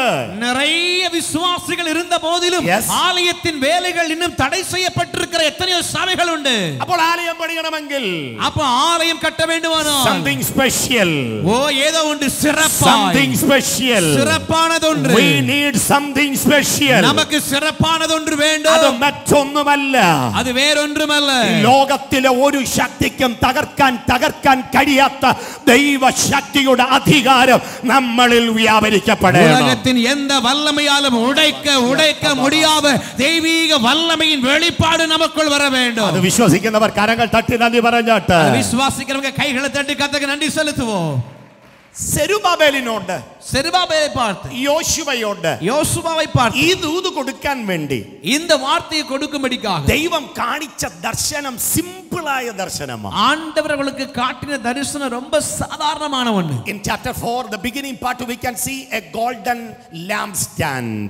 அந்த 4ஆம் அதிகாரத்தினுடைய ஆரம்ப பகுதியிலே பார்க்க முடியும் பொன் குத்து விளக்கு. Hallelujah. With the 7 branches. 7 கிளைகள் இருக்கிறதான பொன் குத்து விளக்கு. A pot on the top. மேலே ஒரு கிண்ணம் இருக்கும். 2 olive trees on both sides. 2 பக்கத்திலும் ஒலிவ இலைகள் இருக்கும். This is the vision God shown to Zechariah. இதுதான் சகரியாவுக்கு கர்த்தர் காட்டின தரிசனம். ഈ ദർശനത്തെ കാണിച്ചിട്ട് இந்த ദൈവം ദൈവം പറയുകയാണ്, ஆண்டவர் சொல்கிறார், സൈന്യത്താലല്ല, பலத்தினாலும் அல்ல, ശക്തിയാലല്ല, வல்லமையினாலும் എന്റെ அல்ல, ആത്മാവിനാലത്രേ. என்னுடைய ஆவியினாலே ஆகும். എന്താ ഈ ദർശനം? என்ன இந்த தரிசனம்? സെരുബാബേലിന്റെ മനസ്സിൽ നിൽക്കുന്നത് മൊത്തം ആർമി ഫോഴ്സ് എല്ലാം നിന്ന് നടക്കാൻ പോകുന്ന പണിയെ കുറിച്ചാണ്. செருபாபேலின் மனதில் இருப்பதெல்லாம் சேனை, படைகள், அதிகாரம், இவைகளை கொண்டு கட்டப்பட போகிற ஒரு ஆலயம். ഒരു ആലയത്തിന്റെ ദർശനമാണ് സെരുബാബേലിന്റെ മനസ്സിലുള്ളത്. இப்படிப்பட்ட ஒரு ஆலயத்தின் தரிசனம் தான் செருபாபேல் மனதில் പക്ഷേ இருக்கிறது. ദൈവം കാണിക്കുന്ന ദർശനം എന്താണ്? ஆனால் ஆண்டவர் காட்டுகிற தரிசனம் என்ன? കൊത്തുവിളക്കിനെയാ കാണിക്കുന്നത്. குத்து விளக்கை கர்த்தர் காட்டுகிறார். 7 branches ഉള്ള നിലവിളക്ക്, 7 கிளைகள் வருகிறதான ஒரு குத்து ഈ விளக்கு. 2 ഒലിവ് മരം കാണിക്കുന്നത് 2 ஒலிவ மரங்கள் காட்டுவது uninterrupted flow of the oil inside this golden lampstand. இந்த விளக்கில் வருகிறதான தடையில்லாத ஒலிவ எண்ணெயை காட்டுகிறது. Season unseasonal flow of the oil. எந்த ஒரு சீசனிலும் வற்றாத ஒழுகி வருகிற அந்த ஒலிவ எண்ணெயை காட்டுகிறது. എപ്പോഴൊക്കെ ഒലിവിൽ ഒലിവ് കായ്കൾ ഉണ്ടോ, எப்பொழுதெல்லாம் ஒலிவ மரத்திலே அந்த காலம் வருமோ കുടത്തിൽ എണ്ണയുണ്ടാകും. அந்த குடத்திலே எண்ணெய் வரும். കുടത്തിൽ എണ്ണയുണ്ടോ, குடத்தில் எண்ணெய் இருந்தால் ഗോഡ് സ്റ്റാമ്പിൽ എണ്ണയുണ്ടാകും. அந்த குத்து விளக்கில் எண்ணெய் உண்டாகும். സ്റ്റാമ്പിൽ എണ്ണയുണ്ടോ, அந்த தண்டிலே எண்ணெய் இருந்தால் അതിന്റെ ബ്രാഞ്ചസിൽ എണ്ണയുണ്ടാകും. அதனுடைய கிளைகளிலே எண்ணெய் உண்டாகும். ബ്രാഞ്ചസിൽ എണ്ണയുണ്ടോ, கிளைகளிலே எண்ணெய் இருந்தால் വിളക്കുകളിൽ എണ്ണയുണ്ടാകും. அதனுடைய விளக்கிலே எண்ணெய் இருக்கும். എന്താണ് ഇതിന്റെ അർത്ഥം? என்ன காரணம்? നിരന്തരമായി കത്തിക്കൊണ്ടിരിക്കുന്ന പരിശുദ്ധാത്മ ശക്തിയായി ഇത് കാണിക്കുന്നത്. இது எதை காட்டுகிறது? நிரந்தரமாய் எரிந்து கொண்டிருக்கிற பரிசுத்தாவின் வல்லமையை காட்டுகிறது. ദൈവ സഭയെ കുറിച്ച് കർത്താവ് ആഗ്രഹിക്കുന്നത് അത് തന്നെയാണ്. தேவ சபையை குறித்து கர்த்தர் விரும்புகிறது அதுதான். Dear pastors, அருமையான போதகர்களே, dear brothers, அருமையான சகோதரர்களே, dear sisters, அருமையான சகோதரிகளே, who have the anointment from above without any interruption, it is flowing inside your life, definitely you are going to do greater things for the Lord. உங்கள் வாழ்க்கையிலே தடையில்லாத தேவ ஆவியானவரின் அபிஷேகம் இறங்கிக் கொண்டே இருக்குமானால் நிச்சயமாக நீங்கள் அநேகருக்கு ஆசீர்வாதமாய் மாறப் போகிறீர்கள். You are going to do greater things for the Lord. நீங்கள் தேவனுக்காக பெரும் காரியங்கள் செய்ய போகிறீர்கள். എത്ര പേർ വിശ്വസിക്കുന്നുണ്ട്? எத்தனை பேர் விசுவாசிக்கிறீங்க? സഭ വലിയത് ഈ ദിവസങ്ങളിൽ ചെയ്യാൻ പോകുകയാണ്. சபையிலே கர்த்தர் இந்த நாட்களில் செய்ய போகிறார். മിനിസ്ട്രി ഇതുവരെ കണ്ടിട്ടില്ലാത്തത് കാണാൻ പോകുകയാണ്. ஊழியத்திலே இதுவரை பார்க்காத சபை பார்க்க போகிறது. ദൈവസഭ ഇതുവരെ ചെയ്യാത്ത ദൈവിക പ്രവർത്തികൾ ഈ ദിവസങ്ങളിൽ ചെയ്യാൻ പോകുകയാണ്. தேவ சபைகள் இதுவரை செய்யாத தேவ கிரியைகளை சபை செய்ய போகிறது. Let the power of the Lord should come down right now. தேவனுடைய வல்லமை இப்பொழுது இறங்கி வருவதாக. എത്ര പേർ ഇത് റിസീവ് ചെയ്യാൻ തയ്യാറാകുന്നുണ്ട്? எத்தனை பேர் இதை பெற்றுக்கொள்ள ஆயத்தமா இருக்கிறீங்க? അനോയിന്റ്മെന്റ് ഏറ്റെടുക്കുമ്പോൾ, அபிஷேகத்தை பெற்றுக்கொள்ளும்போது, ദൈവശക്തി വ്യാപരിക്കുമ്പോൾ, அது தேவ வல்லமை கிரியை செய்யும்போது, നിങ്ങൾ അസാധ്യമെന്ന് പറയുന്നത് ചിലത് ദൈവത്തിന് വേണ്ടി ശക്തിയോടെ നിങ്ങൾ ചെയ്യാൻ പോകുകയാണ്. நீங்கள் முடியாது என்று சொல்லுகிறதை தேவ ஆவியினாலே இந்த நாட்களை கர்த்தர் செய்து முடிக்க போகிறார். എത്ര പേർ വിശ്വസിക്കുന്നുണ്ട്? எத்தனை பேர் விசுவாசிக்கிறீங்க? So not by might nor by power but by the Spirit of the Lord. பலத்தினாலும் அல்ல, பராக்கிரமத்தினாலும் அல்ல, என்னுடைய ஆவியினாலே. All the infrastructures ready for the reconstruction of the temple of God. இப்ப எல்லா தேவ ஆலயம் கட்டுவதற்கு அத்தனை காரியங்களும் ஆயத்தமாகி God selected prophets. ஆண்டவர் தீர்க்கதரிசி தெரிந்து God கொண்டார். selected the leader to reconstruct the temple. தேவாலயத்தை மீண்டும் கட்ட தலைவர்களை தெரிந்து கொண்டார். God selected the high priest for the ministry. ஊழியத்திற்காய் பிரதான ஆசாரியரையும் தெரிந்து கொண்டார். And God is giving a wonderful divine blue sketch, blueprint for the people. தேவன் தம்முடைய ஜனங்களுக்காக தெய்வீக வரைபடத்தை கொடுக்கிறார். So for what purpose God is planning to reconstruct the temple of God? என்ன காரணத்துக்காக கர்த்தர் இந்த ஆலயத்தை மீண்டும் கட்ட So there விரும்பினார்? are a plan and promises of God to reconstruct the temple of God. தேவ ஆலயத்தை கட்ட வேண்டும் என்று தேவனுடைய தீர்க்கதரிசனங்களும் வாக்குத்தத்தங்களும் இருந்தது. തൂത്തുക്കുടിയിൽ ആലയം ഉയരണമെങ്കിൽ, தூத்துக்குடியிலே ஆலயம் உயர வேண்டுமானால், നിങ്ങൾ ശുശ്രൂഷിക്കുന്ന ഇടങ്ങളിൽ ആലയം ഉയരണമെങ്കിൽ, நீங்கள் வேலை செய்கிற ஊழியம் செய்கிற இடங்களிலே ஆலயம் உயர ഈ வேண்டுமானால், സഭ മൂലം ദേശത്തിന് ചുറ്റുപാടും പുതിയ ആലയങ്ങൾ എഴുന്നേൽക്കണമെങ്കിൽ, இந்த சபை மூலமாக தேசத்திலே பட்டணங்களிலே சுற்றுப்பாடுகளிலே ஆலயங்கள் உருவாக்கப்பட ഈ வேண்டுமானால், സഭ ഒരു മദർ ചർച്ചായി മാറണമെങ്കിൽ, இந்த சபை ஒரு தாய் சபையாய் மாற வேண்டுமானால், ദൈവത്തിന് അതിന്റെ പിന്നിൽ ചില പ്ലാൻ ആൻഡ് പർപ്പസ് ഉണ്ട്. தேவனுக்கு அதற்கு பின்பாக பின்னணியில் சில திட்டங்கள் உண்டு. You know, the people of Judea were in the exilic land. உங்களுக்கு தெரியுமா, யூத ஜனங்கள் அங்கே சிறைப்பட்டிருக்கிறார்கள். Their vision lost. தரிசனம் இழந்தது. Their vision and burden about the Jerusalem and the Jerusalem temple lost in their life. எருசலேமை குறித்தும் எருசலேம் தேவாலயத்தை குறித்தும் இருந்த திட்டங்கள் அவர்களை விட்டு போனது. They were in exile because of the sin of their ancestors. அவருடைய மீறுதலினாலே உண்டான பாவத்தின் நிமித்தமாய் அவர்கள் கட்டப்பட்டிருந்தார்கள். മുൻപിതാക്കന്മാർ ചെയ്ത പാപം മൂലം അവർ ബന്ധനസ്ഥരാകപ്പെട്ടു. முற்பிதாக்களின் பாவத்தினாலே அவர்கள் கட்டப்பட்டவர்களாய் கடந்து போனார்கள். പക്ഷേ ദൈവത്തിന് ഈ ജനത്തെക്കുറിച്ചും ജെറുസലേമിനെ കുറിച്ചും ഒരു സ്നേഹം ഉണ്ടായിരുന്നു. ஆனால் ஆண்டவருக்கு இந்த ஜனங்களை குறித்தும் எருசலேமை குறித்தும் ஒரு அன்பு இருந்தது. സക്കറിയ പ്രവചനം 1-ാം അധ്യായം 14-ാം വാക്യം വായിക്കൂ. 1:14. சகரியா 1-ாம் அதிகாரம் 14-ாம் வசனத்தை நாம் வாசிக்கலாம். அப்பொழுது என்னோட பேசின தூதன் என்னை நோக்கி, Amen. சேனைகளின் கர்த்தர் உரைக்கிறது என்னவென்றால், நான் எருசலேமுக்காகவும் சீயோனுக்காகவும் மகா வைராக்கியம் கொண்டிருக்கிறேன். The Lord has a love towards Jerusalem and Zion. எருசலேமுக்கும் சீயோனுக்கும் நேராய் நான் அன்புள்ளவராய் இருக்கிறேன். He is jealous for the nation. அவர் தேசத்திற்காக வைராக்கியம் உள்ளவராய் இருக்கிறார். Hello, God has a zealous towards your land. உங்கள் இடத்தை குறித்து கர்த்தர் வைராக்கியம் உள்ளவராய் இருக்கிறார். Brother, sister, ദൈവ സഭയ്ക്ക് തൂത്തുക്കുടിയെ കുറിച്ച് ഇല്ലാത്ത ഒരു സ്നേഹവും ഒരു എരിവും സർവശക്തനായ ദൈവത്തിന് ദേശത്തെ കുറിച്ചുണ്ട്. தேவ சபைகளுக்கு தூத்துக்குடியை குறித்தும் சபைகளை குறித்தும் இல்லாத ஒரு காரியத்தை சர்வ வல்லவராகிய தேவன் வைத்திருக்கிறார். അവൻ ദേശത്തെ സ്നേഹിക്കുന്നു. அவர் தேசத்தை நேசிக்கிறார். പാസ്റ്റർ, ഈ സ്ഥലത്തെ ആലയം ഉയർന്നു നിൽക്കാനുള്ള കാരണം നിങ്ങളുടെ എരിവല്ല, യേശുവിന് ഈ ദേശത്തെ കുറിച്ചുള്ള സ്നേഹം കൊണ്ടാണ്. பாஸ்டர், இந்த பட்டணத்திலே சபைகள் உயர்ந்து இருப்பதற்கு காரணம் அதனுடைய திறமைகளால் அல்ல, கர்த்தர் பட்டணத்தை குறித்து வைத்திருக்கிற அவருடைய அன்பே காரணம். He is loving Thuthukudi. அவர் தூத்துக்குடியை நேசிக்கிறார். എത്ര പേർ വിശ്വസിക്കുന്നുണ്ട്? எத்தனை பேர் விசுவாசிக்கிறீங்க? ദൈവ സ്നേഹം പട്ടണത്തെ കുറിച്ചുണ്ടോ ആ പട്ടണത്തിൽ ആലയം ഉയരുവാനിടയാകും. தேவனுடைய அன்பு பட்டணத்தை குறித்து உண்டாகுமானால் அந்த பட்டணத்திலே ஆலயங்கள் பெருகி வந்து வருகும். ഈ ആലയ പണിയുന്നതിന് ജനം ആഗ്രഹിച്ചതിനേക്കാൾ കൂടുതൽ ആഗ്രഹിച്ചത് സർവശക്തനായ ദൈവമാണ്. ஆலயத்தை கட்ட வேண்டும் என்று ஜனங்கள் விரும்பினதை காட்டிலும் அதிகமாய் விரும்பினது ஆண்டவராகிய சர்வவல்லவனாகிய தேவன். പ്രവാസത്തിൽ നിന്ന് ജനം പുറത്തു വരുമ്പോൾ சிறைப்பட்ட ஜனங்கள் திரும்ப வரும்போது അവരുടെ കൺസെപ്റ്റ് മൊത്തം how to reconstruct our houses, அவருடைய எண்ணங்கள் எல்லாம் எப்படி நம்முடைய வீட்டை நாம் திரும்ப கட்ட போகிறோம், how to raise our families, எப்படி நம்முடைய குடும்பத்தை மீண்டும் கட்டி எழுப்ப போகிறோம், how our children will be established. நம்முடைய பிள்ளைகள் எப்படி பெருக போகிறார்கள். അതായിരുന്നു അവരുടെ ദർശനം. அதுதான் அவர்கள் தரிசனமாயிருந்தது. ആലയത്തെ കുറിച്ചുള്ള ദർശനം നഷ്ടപ്പെട്ട ലക്ഷക്കണക്കിന് വരുന്ന ജനം സ്വന്തം വീടിനെ കുറിച്ചുള്ള ദർശനത്തിൽ മുഴുകപ്പെട്ടു. ஆலயத்தை குறித்து தரிசனங்களை இழந்து போன தேவஜனங்கள் திரும்பி வருகிற பொழுது அவர்கள் சிந்தையில் காணப்பட்டதெல்லாம் சொந்த வீடுகளை குறித்த தரிசனமாயிருந்தது. അതിനുവേണ്ടി അവർ ഒത്തിരി അധ്വാനിച്ചു. அதற்காக அவர்கள் அதிகமாய் பாடுபட்டார்கள். പക്ഷേ ഒന്നും പ്രയോജനപ്പെട്ടില്ല.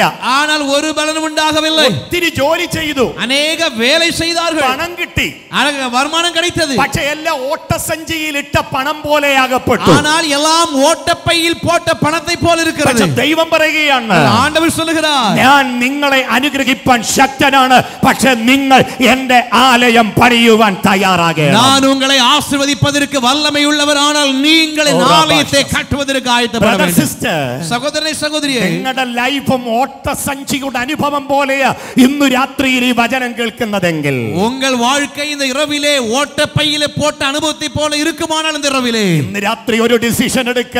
இந்த இரவிலே ஒரு தீர்மானம் எடுங்கள். ഞാൻ ദൈവത്തിന് വേണ്ടി കൂടുതൽ പ്രയോജനപ്പെടാൻ താല്പര്യപ്പെടുന്നു. நான் ஆண்டவருக்காக அதிகமாய் பிரயோஜனப்பட விரும்புகிறேன். ഫസ്റ്റ് പ്രയോറിറ്റി ആലയത്തിന് കൊടുക്കും. நான் என்னுடைய முதல் முக்கியத்துவம் ஆலயத்துக்கு கொடுப்பேன். ഫസ്റ്റ് പ്രയോറിറ്റി സ്പിരിച്വൽ ആസ്പെക്ട്സിന് കൊടുക്കും. முதல் முக்கியத்துவத்தை ஆவிக்குரிய காரியங்களுக்கு கொடுப்பேன். ആത്മീയ കാര്യത്തിന് പ്രാധാന്യം കൊടുക്കും. ஆவிக்குரிய காரியங்களுக்கு முக்கியத்துவம் கொடுப்பேன். ആലയം പണിയാൻ മുൻഗണന കൊടുക്കും. ஆலயம் கட்டுவதற்கு முக்கியத்துவம் கொடுப்பேன். ആരങ്ങനെ തീരുമാനിക്കുമോ യേശുവിന്റെ നാമത്തിൽ അത്ഭുതങ്ങൾ നടക്കാൻ പോകുകയാണ്. இன்று யார் அப்படி தீர்மானம் எடுப்பீர்களோ இயேசுவின் நாமத்திலே அற்புதங்கள் நடக்க போகிறது. വിശ്വസിക്കുന്നു ബ്രദർ? സഹോദര വിശ്വസിக்கிறீங்களா? നിങ്ങളുടെ നഷ്ടം അനുഭവിക്കുന്ന ബിസിനസ്സിൽ ദൈവം അത്ഭുതം ചെയ്യണമെങ്കിൽ ദൈവത്തിന്റെ ആലയത്തിന് മുഖ്യത്വം കൊടുക്കുക.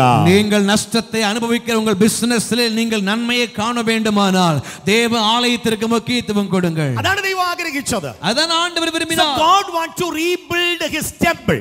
ஆக ஆண்டவர் தன் ஆலயத்தை மீண்டும் கட்ட விரும்பினார். For what purpose? என்ன நோக்கத்திற்காக? One of the important words in chapter 2 verse 10. அந்த 2ஆம் அதிகாரம் 10வது வசனத்திலே சில முக்கியமான காரியங்கள் It is கொடுக்கப்பட்டிருக்கிறது. most important. இது மிக முக்கியமான Why காரியம். God want to rebuild his temple? ஏன் ஆண்டவர் தன் ஆலயத்தை மீண்டும் கட்ட விரும்பினார்? 2 verse 10. 2ஆம் அதிகாரம் 10ஆம் வசனம், சீயோன் குமாரத்தியே Yes. கம்பீரித்து பாடு, இதோ நான் வந்து உன் நடுவில் வாசம் பண்ணுவேன் என்று கர்த்தர் சொல்கிறார். I want to reside among you. நான் உன்னோடு கூட வாசம் பண்ண விரும்புகிறேன். I want to live with my people. நான் என் ஜனத்தோடு கூட வாழ விரும்புகிறேன். Where is the people now?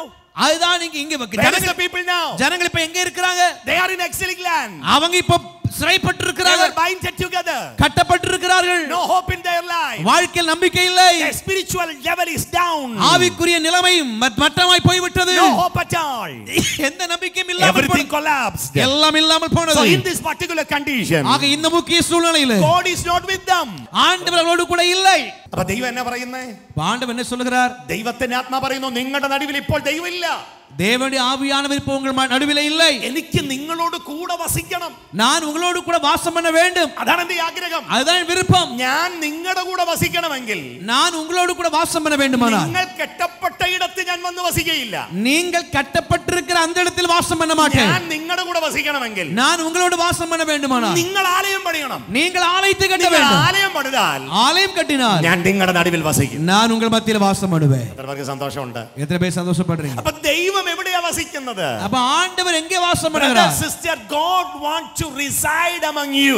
சகோதரனே சகோதரியே, ஆண்டவர் உங்களோடு கூட வாசம் பண்ண It விரும்புகிறார். only will happen when you are ready to reconstruct the temple of God. God, தேவ ஆலயத்தை நீங்கள் கட்ட ஆயத்தமானால் மட்டுமே அது நடக்கும். there will be the presence of God. அங்கே தேவ பிரசன்னம் உண்டாகும். നിങ്ങൾ നോക്കിയേ, എന്താ ഈ ജനം എക്സിലിക് ലാൻഡിൽ പോയത്?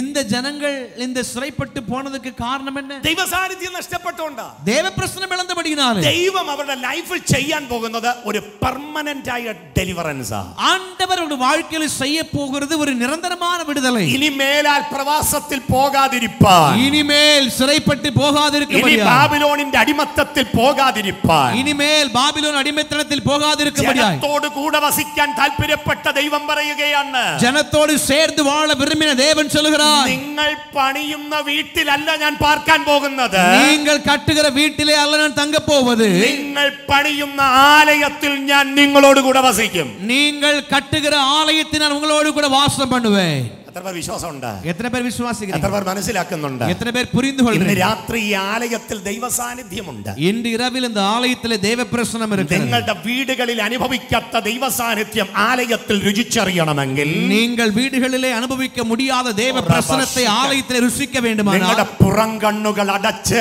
അകങ്കണ്ണുകൾ തുറന്ന് ആത്മനിറവിൽ സർവശക്തനായ ദൈവത്തെ ഇന്ന് രാത്രിയിൽ കാണണം. உங்கள் புற கண்களை அடைத்து அகக்கண்களை திறந்து ஆவி நிறைவிலே சர்வ வல்லவரை அனுபவிக்க வேண்டும். അപ്പോൾ എന്തുകൊണ്ട് ആലയം പണിയണം? அப்ப ஏன் ஆலயம் கட்ட வேண்டும்? എന്തുകൊണ്ട് ആത്മീയ കാര്യങ്ങൾക്ക് മുൻഗണന കൊടുക്കണം? ஏன் ஆவிக்குரிய காரியங்களுக்கு முக்கியத்துவம் கொடுக்க Why வேண்டும்? we need to be ready to do fast things first? ஏன் முதன்மைப்படுத்த வேண்டிய காரியத்தை முதன்மைப்படுத்த வேண்டும்? Because God wants to live among us.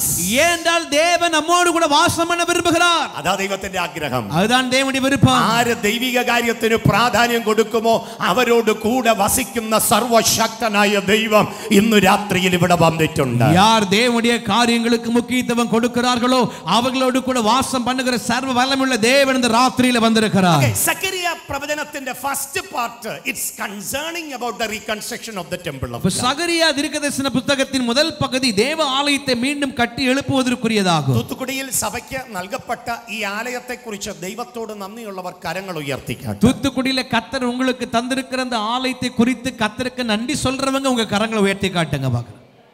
ഇത് ദൈവം തന്ന ആലയമാണെന്ന് വിശ്വസിക്കുന്നവർ ഒരു ഹല്ലേലൂയ പറഞ്ഞു. இது ஆண்டவர் தந்த ஆலயம் விசுவாசிக்கிறவங்க கையை உயர்த்தி ஒரு அல்லேலூயா சொல்லுங்க. എത്ര പേർക്ക് സന്തോഷമുണ്ടെന്ന് എനിക്കറിയില്ല. எத்தனை பேர் சந்தோஷமா இருக்கு எனக்கு தெரியாது. നിങ്ങൾ എൻ്റെ കൂടെ നോർത്ത് ഇന്ത്യയിൽ ട്രാവൽ ചെയ്യണം. நீங்க ஏன் கூட நீங்க வட இந்தியாவுக்கு வரணும். മരച്ചവട്ടിൽ വെയിലത്തിരുന്ന് ഇന്നും ആരാധിക്കുന്ന ആയിരങ്ങൾ നോർത്ത് ഇന്ത്യയിലുണ്ട്. மரத்தின் அடியிலே வெயில்களில் இருந்து இன்றைக்கும் ஆண்டவரை ஆராதிக்கிற ஆயிரக்கணக்கான ஜனங்கள் அங்கே இருக்கிறார்கள். നിങ്ങൾ ഭാഗ്യവാന്മാർ. நீங்கள் பாக்கியவான்கள். എത്ര ഫെസിലിറ്റിയാണ് നോക്ക്. எத்தனை உங்களுக்கு வாய்ப்புகள் பாருங்க. എത്ര ഫെസിലിറ്റിയാണ്, எத்தனை ஃபெசிலிட்டி பாருங்க. இது എന്ത് മനോഹരമായ ഈ ആലയം, நல்ல അഴகான ஆலயம், എന്തൊരു വലിയ സൗണ്ട് സിസ്റ്റം, நல்ல அழகான சவுண்ட் சிஸ்டம், എന്തൊരു മനോഹരമായ വിശ്വാസികൾ, இவ்வளவு அழகான விசுவாசிகள், എല്ലാ ഫെസിലിറ്റി ഉണ്ട്. எல்லா வாய்ப்புகளும் മറക്കരുത്. மறக்காதீர்கள். ലക്ഷക്കണക്കിന് വരുന്ന ജനം ആലയത്തിൽ ദൈവ സാന്നിധ്യം പ്രതീക്ഷിച്ചൊരാലയം പണിയാൻ താല്പര്യപ്പെട്ടിട്ട് നടക്കാതിരിക്കുകയാണ്. லட்சக்கணக்கான ஜனங்கள் கூடுகிற ஆலயத்திலே தேவ பிரசன்னத்தை விரும்பி வந்திருக்கிற ஜனங்கள் அனுபவிக்க முடியாமல் இருக்கிற எத்தனையோ ஆலயங்கள் உண்டு. എത്ര പേർ വിശ്വസിക്കുന്നുണ്ട്? எத்தனை பேர் ആലയം விசுவாசிக்கிறீங்க? പണിയാൻ താല്പര്യപ്പെട്ടിട്ട് നടക്കാതെ ഭാരപ്പെടുന്ന ആയിരങ്ങളുണ്ട്. ஆலயம் கட்ட வேண்டும் என்று விரும்பியும் நடக்காமல் போயிருக்கிற எத்தனையோ ஆலயங்கள் உண்டு. അവരുടെ നടുവിൽ ദൈവം നിങ്ങൾക്ക് തന്ന ദാനമാണ് ഈ ആലയം. அவர்களுக்கு மத்தியிலே கர்த்தர் உங்களுக்கு தந்திருப்பது அவருடைய பெரிய தானமாய். അത് വിശ്വസിക്കുന്നവർ ഒരിക്കൽ കൂടെ ദൈവത്തിന് നന്ദി പറഞ്ഞാൽ, அது விசுவாசிக்கிறவங்க கரங்களை உயர்த்தி கர்த்தருக்கு நன்றி செலுத்துங்க பார்க்கலாம். ആലയം ലഭിച്ചവർ ചെയ്യേണ്ട ചില കാര്യങ്ങളുണ്ട്. ஆலயத்தை பெற்றுக்கொண்டவர்கள் செய்ய வேண்டிய சில காரியம் உண்டு. ആലയത്തിനകത്ത് ചെയ്യേണ്ട ചില കാര്യങ്ങളുണ്ട്. ஆலயத்திற்குள்ளாக செய்ய வேண்டிய சில காரியங்கள் உண்டு. That is future prospects. அதுதான் எதிர்காலத்தில் இருக்கிறதான திட்டங்கள். അതാണ് ഈ സ്പെഷ്യൽ കൂട്ടത്തിൽ ദൈവസഭയോട് കർത്താവിന് പ്രത്യേകിച്ച് തരാനുള്ള ദൂത്. அதுதான் இந்த விசேஷ கூட்டத்தில் கர்த்தர் சபைக்கு தர வேண்டும் என்று விரும்புகிற முக்கியமான வார்த்தை. Zechariah chapter 8 verses 18 onwards. சகரியா 8ஆம் அதிகாரம் 18ஆம் வசனம் முதல். சேனையுடைய கர்த்தரின் வார்த்தை எனக்கு உண்டாகி அவர் 4ஆம் மாதத்தின் உபவாசமும், Yes. 5ஆம் மாதத்தின் உபவாசமும், 7ஆம் மாதத்தின் உபவாசமும், Yes. 10ஆம் மாதத்தின் உபவாசமும் Yeah. யூதா வம்சத்தாருக்கு மகிழ்ச்சியாகவும் சந்தோஷமாகவும் Yes. நல்ல பண்டிகைகளாகவும் மாறி போகும். Fasting of the 4th month, the 5th month, the 7th month and 10th month will be a joyful occasion and happy festival for my people. நான்காம், ஐந்தாம், ஏழாம், 10ஆம் மாதத்திலே உருவாகிறதான இந்த உபவாசங்கள் தேவ ஜனங்களுக்கு மகிழ்ச்சியின் பண்டிகையாக மாறி போகுமா? Where? எங்கே? In the reconstructed temple. மீண்டும் கட்டப்பட்டதான ஆலயத்திலே. Hallelujah. அல்லேலூயா. എന്താ ദൈവം പറയുന്നേ? ஆண்டவர் என்ன சொல்கிறார்? ആലയത്തിനകത്ത് 4, 5, 7, 10 മാസങ്ങളിൽ കണ്ടിന്യൂസ് ആയ ഫാസ്റ്റിംഗ് ഉണ്ടാകണം. ஆலயத்திற்குள்ளாக 4, 5, 7, 10 ஆகிய இந்த மாதங்களிலே தொடர்ச்சியான உபவாசம் இருக்க வேண்டும். എന്തിനാ? எதற்கு? ആലയം പണിയാനാണോ? ஆலயம் கட்டுவதற்கா? ഹലോ, ആലയം പണിയാനാണോ? ஆலயம் கட்டுவதற்கா? അല്ല, இல்ல.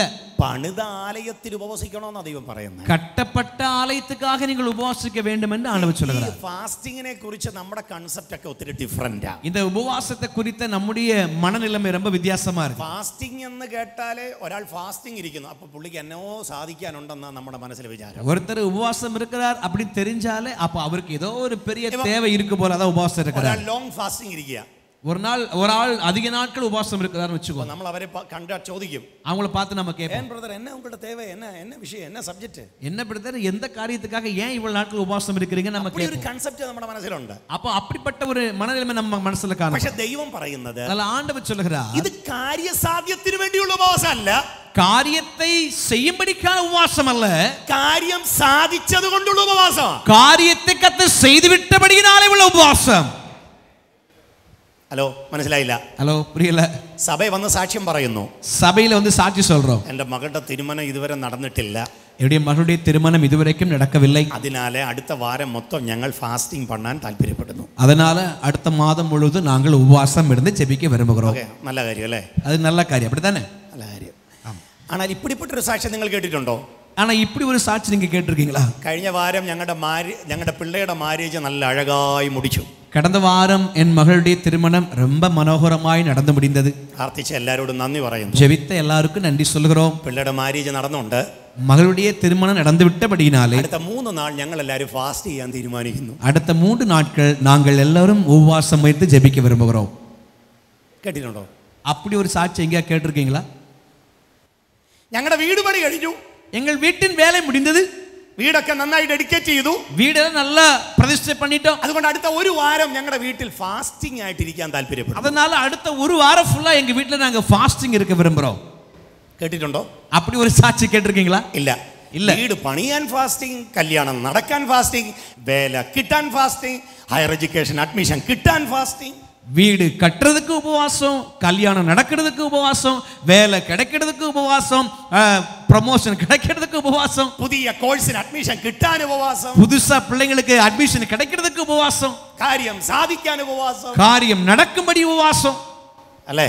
அப்படித்தானே? പക്ഷെ ദൈവം പറയുന്ന ഈ ഉപവാസം അതല്ല.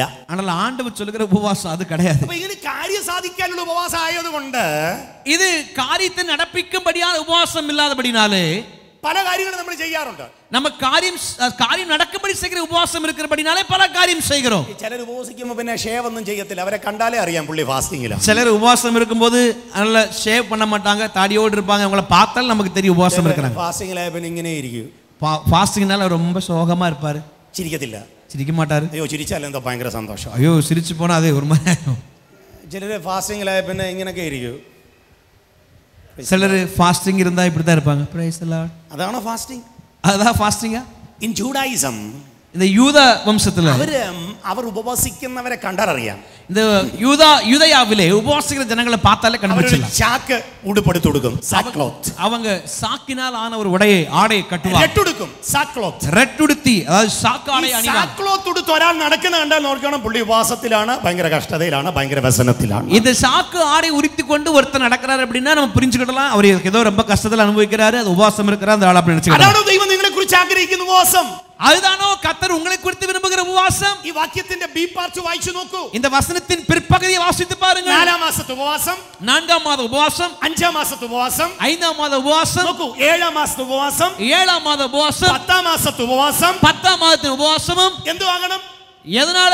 നിങ്ങൾക്ക് உங்களுக்கு மகிழ்ச்சியாகவும் துக்கமாகவும் அப்படியா இருக்கு? ശോകമാகவும் சோகமாகவும் അങ്ങനെയാണോ? அப்படியா? പിന്നെ ஆனால் ഉപവാസം ഉപവാസം മகிழ்ச்சியாയിരിക്കണം, மகிழ்ச்சியாக இருக்கணும், சந்தோஷமாയിരിക്കണം, சந்தோஷமா இருக்கணும், கொண்டாட்டமாയിരിക്കണം, கொண்டாடுகிற பண்டிகையா இருக்கணும். എന്തിന്? எதற்கு? ദൈവം നന്മ തന്നതിന് നന്ദി പറയാൻ. ஆண்டவர் நன்மை தந்தபடியினாலே கொடுக்கிற நன்றி. സഭ തയ്യാറാകണം, சபை இதற்கு ஆயத்தப்படணும், കുടുംബങ്ങൾ തയ്യാറാകണം, குடும்பங்கள் ஆயத்தப்பட வேண்டும். ബ്രദർ, നിങ്ങൾക്ക് നല്ല നന്മ കിട്ടുമ്പോൾ ദൈവസന്നിധിയിൽ കർത്താവിനോട് കൂടെ ചേർന്നിരുന്ന് ഉപവസിക്കാൻ തയ്യാറായാൽ ഇനിയും അത്ഭുതങ്ങൾ ചെയ്യാൻ അവൻ ശക്തനാണ്. சகோதரா, கர்த்தர் உங்களுக்கு நன்மையை கொடுக்கும்போது நன்மை வாங்கின பின்பு தேவ சபையோடு சேர்ந்து அமர்ந்து கர்த்தரை உபவாசத்தோடு ஜெபிக்க ஆரம்பித்தால் இன்னும் கர்த்தர் நன்மையை தருவதற்கு வல்லமை உள்ளவர். എനിക്കറിയാം, எனக்கு தெரியும். ആലയം പണിയാൻ 21-40 ഉപവസിച്ചവർ ആലയം പണിതിട്ട് ഉപവസിക്കാതിരിക്കുന്ന അനേകരെ എനിക്കറിയാം. ஆலயம் கட்டும்படிக்கு 21 நாட்கள் 40 நாட்கள் என்று உபவாசம் இருந்த அநேகர் ஆலயம் கட்டி முடித்த பின்பு உபவாசமே இருக்காத அநேகர் எனக்கு தெரியும். വീട് പണിയാൻ വേണ്ടി മുട്ടേലിരുന്ന് ഗുസ്തി പിടിച്ചവർ വീട് പണിതിട്ട് ഒരു പ്രാർത്ഥന ഇല്ലാത്ത വ്യക്തികളെ എനിക്കറിയാം. வீடு எப்படியாவது கட்டி முடிக்க வேண்டும் என்று முழங்காலிலே நின்று போராடினவர்கள் வீடு கட்டின பின்பு உபவாசத்தையே மறந்து போன எத்தனை பேர் இருக்கிறார்கள். പിള്ളയുടെ വിവാഹത്തിന് വേണ്ടി ഉപവസിച്ചവർ പിള്ളയുടെ വിവാഹം കഴിഞ്ഞിട്ട് ഉപവസിക്കാത്തവരെ എനിക്കറിയാം. மகளின் திருமணத்திற்காக உபவாசம் இருந்தவர்கள் திருமணம் நடந்த பின்பதாக உபவாசமே இருக்காத எத்தனை பேர் இருக்கிறார்கள். யூத ஜனத்திற்கு கொடுத்த ஒரு வார்னிங் ആണ്. இது யூத ஜனங்களுக்கு தேவன் கொடுத்த ஒரு எச்சரிப்பு. നിങ്ങൾ ആലയത്തിനകത്ത് ഉപവസിക്കണം. நீங்கள் ஆலயத்திற்குள் உபவாசம் இருக்க வேண்டும். Dear brother, dear sister, சகோதரனே சகோதரியே, കണ്ടിന്യൂസ് ആയി പ്രാർത്ഥിക്കുന്ന ഈ 69ാം ദിനം ദൈവ സാന്നിധ്യം ഇവിടെ വ്യാപരിച്ചുകൊണ്ടിരിക്കുകയാണ്. 69வது நாள் தொடர்ந்து ஜெபித்துக் கொண்டிருக்கிற விசேஷ ஜெப கூடுகையிலே தேவ பிரசன்னம் ஆலயத்துக்குள் வியாபரித்துக் கொண்டிருக்கிறது. പ്രാർത്ഥന വെറുതെ അല്ല, உங்கள் ஜெபங்கள் வீணாய் போவதில்லை, കണ്ണുനീർ വെറുതെ അല്ല, உங்கள் கண்ணீர் விருதாவாக அல்ல. ആലയത്തിനകത്ത് ആര് പ്രാർത്ഥിക്കാൻ വന്നിട്ടുണ്ടോ അവരെ ഇനിയും അനുഗ്രഹിപ്പാൻ ദൈവം ശക്തനാണ്. இந்த ஆலயத்திற்குள் யாரெல்லாம் ஜெபிக்கும்படிக்கு வந்திருக்கிறார்களோ அவர்களை இன்னும் மீண்டும் ஆசீர்வதிக்க தேவன் வல்லமை உள்ளவர். അത് വിശ്വസിക്കുന്നവർ കരങ്ങൾ തട്ടി ദൈവത്തിന് നന്ദി പറഞ്ഞാട്ടെ. அதை விசுவாசிக்கிறவங்க கைகளை தட்டி கர்த்தருக்கு நன்றி செலுத்துவோம். കാര്യം നടക്കാനല്ല, കാര്യം നടന്നതുകൊണ്ട് ഉപവസിക്കണം. காரியம் நடப்பதற்காக அல்ல, காரியம் நடந்தபடியினாலே உபவாசிக்க வேண்டும். ഇനി അതിന്റെ ബാക്കി നോക്കി அப்படியே பிற்பகுதியை பாருங்க. അതിന്റെ അടുത്ത വാക്യം 20வது வசனம் சொல்கிறது, இன்னும் ஜனங்களும் அநேக பட்டணங்களின் குடிகளும் வருவார்கள் என்று சேனைகளின் கர்த்தர் சொல்கிறார். Hello. Many people and inhabitants of many cities will come inside. அநேக ஜனங்களும் அநேக பட்டணங்களின் குடிகளும் உள்ளே வருவார்கள். எங்கே? ഈ ആലയത്തിൽ, இந்த ஆலயத்தில். വിശ്വസിക്കാമോ? விசுவாசிப்பீங்களா? ദൈവത്തിന്റെ ആത്മാവ് സഭയോട് സംസാരിക്കുക. தேவ ஆவியானவர் சபைக்கு பேசுகிறார். എവിടെ വരും? எங்கே வருவார்கள்? ഉപവസിക്കുന്ന ആലയത്തിൽ വരും. உபவாசிக்கிற அந்த ஆலயத்திலே வருவார்கள். മറക്കരുത്, അതാ ബേസ്മെന്റ്. மறந்துடக்கூடாது, அதான் அடிസ്ഥാனம்.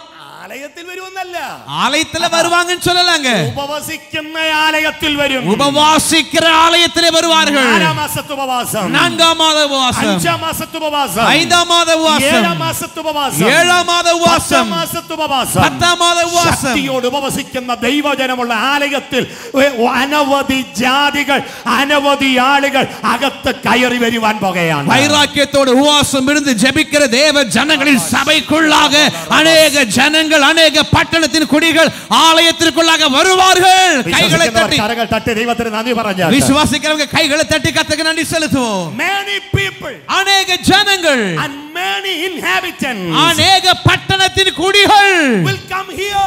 அவர்கள் இங்கே வருவார்கள். When? எங்கே? When the fasting is going on. எங்கே உபவாசம் நடந்து கொண்டிருக்கிறதோ. വിശ്വാസമുണ്ടോ? விசுவாசிக்கிறீங்களா? അതിനെ ഉപവസിക്കാൻ പറഞ്ഞേ. அதுக்கு தான் உபவாசம் இருக்க சொல்றேன். ദൈവത്തിന്റെ ആഗ്രഹം reconstruction of the temple of God മാത്രമല്ല, പുതിയ വിശ്വാസികളെ അകത്തു കൊണ്ടുവരുവാനും ദൈവത്തിന് പ്ലാനുണ്ട്. ஆக தேவனுடைய திட்டம் என்பது தேவ ஆலயத்தை மறுபடியும் கட்டி எழுப்பும்படிக்காக மாத்திரமல்ல, புதிய விசுவாசிகளை ஆலயத்திற்குள்ளே கொண்டு வரும்படிக்காகவும் இருக்கிறது.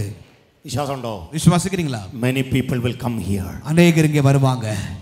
പല ജാതികൾ ഇവിടെ നടന്നു വരും. அநேக ஜாதி ஜனங்கள் இங்கே வருவாங்க. അടുത്ത വാക്യം കണ്ടിന്യൂ.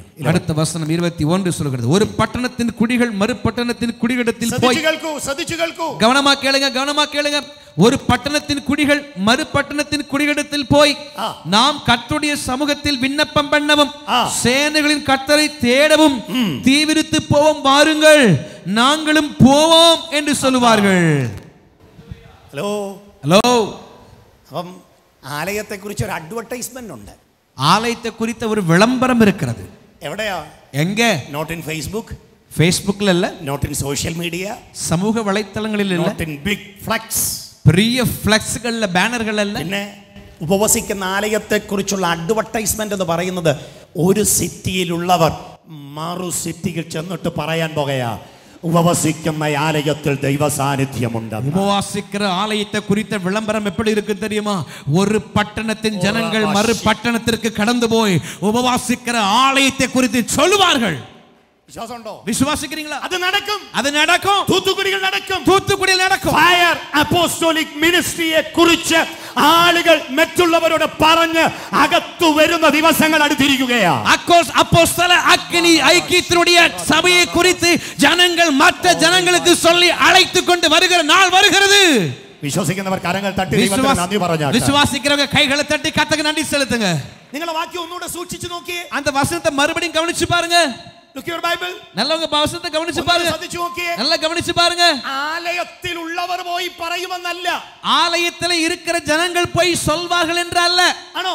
அப்படியா? എങ്ങനെ എഴുതി വെച്ചിരിക്കുന്നത്? எப்படி எழுதப்பட்டிருக்கிறது? ഒരു പട്ടണത്തിലുള്ളവർ, ஒரு பட்டணத்தில் உள்ளவர்கள், തൂത്തുക്കുടി പട്ടണത്തിലുള്ളവർ, தூத்துக்குடி பட்டணத்தில் உள்ளவர்கள் തിരുനെൽവേലി പട്ടണത്തിൽ ചെന്ന്, திருநெல்வேலி பட்டணத்திற்கு போய், വരിക, வாருங்கள் ഞങ്ങൾ ദൈവത്തെ ആരാധിക്കാൻ പോകുന്നു, நாங்கள் தேவனை ஆராதிக்க போகிறோம், നിങ്ങളും ഞങ്ങളുടെ കൂടെ വരിക, நீங்களும் எங்களோடு கூட வாருங்கள்.